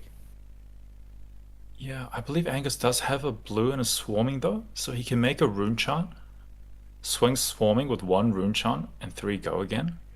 It's enough to But force a then he lot of can't blocks. quite get the Yeah, but he can't quite get the non-attack in for the 2 arcane damage for Rosetta. He can also play this card and then maybe potentially. Oh no, he's going to go in with the. Okay, so yeah, he's going to go with that line. He's going to make a He's going to make a rune chant with grasp. He's going to swarming for 3, go again. And depending on how Ben takes this, Angus might throw that 4 or just swing the 2 and keep that 4 in the arsenal. But man, when you're on 2 life game. and your opponent has Rosetta, very scary. Like he's going to be able to arsenal that lightning surge, but you're not really looking to set up anything at this stage in the game. You're just trying to throw everything you can on every turn. Every card matters here. Yeah. And this might not be enough because now you're letting Chain play out 2 cards, and if he can get that Rosetta off, it's over. Yeah. And This I could believe be I Angus' spied. last of Angus's turns. I mean, he's also pitched away that life gain at instant speed, which would have potentially saved him from Rosetta as well. Yeah, and I think I spied a red read the runes in Ben's hand as well. So Oh, we see a Deathly that Whale. looks like 1 hit. We're going to play Read the Yeah. Runes. And Oh no, here that comes can't Read the be it. Runes.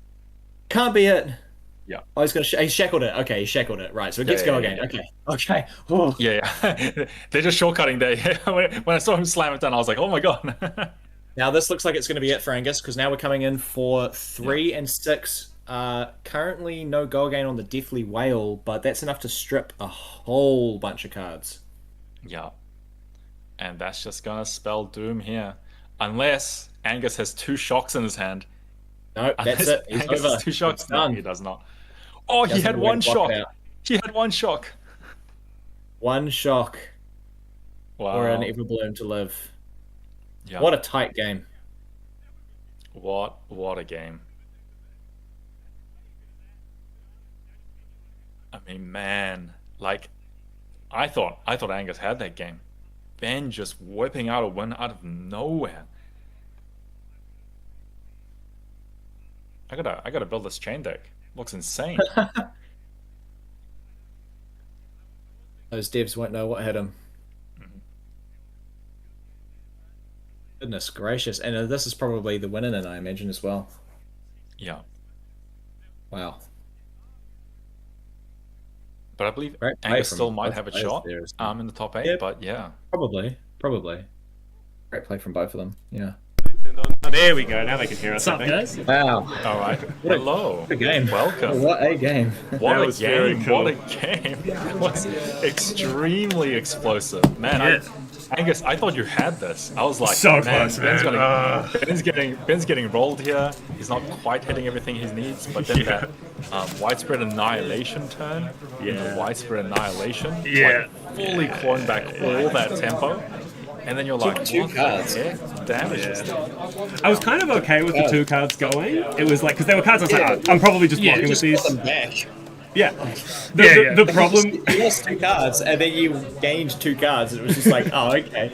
And then, like, I liked how it was sort of like, oh, it's like pretty much over for bed. He's got like, he's had to block with all of his equipment, 2 cards. He's like 16 life behind, and then just turning nothing into 19 damage. Yeah. It's like, oh, this game's real. Beautiful. And then there's just a bit of an awkward hand there at the end with the Everbloom and the 2 Yeah. attacks, because there's a few options you have there to try and, you can send the Lightning Surge at Arsenal, the Everbloom, and try and play around them, trying to do the lethal line, but because it's chain, you probably die anyway. Yeah, we were And just you talking about max playing that round- Lightning Surge, and we were like, if he did, I would have blocked with boots, stayed on 2 to play around the double shock, and same outcome. But yes. Yeah, and it's so many different lines to try and play around it, but it also really comes down to what Ben sees off the top. So like, what were you both thinking in that moment? Like, what was your sort of like, were you just like, got a swing Rosetta? What's the sort of outs you were playing to? Kill him before he can get too many shackles and starts drawing more cards than I could deal with, right? Like, I think there was a point in sort of like maybe not the last turn, but the turn before the weird one where I had to where I ended up using the face purgatory. It was like a really do nothing hand. It was like 3 non-attacks and a snatch, and I was like, oh, this is pretty bad because I can't really do anything with this. So that was a bit rough. Yeah, if I didn't have the creepers to be able to effectively dodge most of that discard, Yeah, it the would have discard been enough tempo to just destroy me. But yeah, I was sitting on that Revel most of the game, and I just didn't quite find a spot where it came up. I actually think, in hindsight, that burn up shock turn, I actually think the responsible play there from me would have been to keep the blue, eat the burn up shock, except that I'm so far down in life, but just have that pitch to be able to guarantee I can get the creepers Revel off that turn, room gate anything I hit off chain. Yeah. No. I think Yeah, that was Oh, sorry. It was So the judge is yeah. asking me who won. The face purgatory play, it did strike me as a play to be digging for more cards to make the turn better as well as just destruction. So I think that was really well timed as well.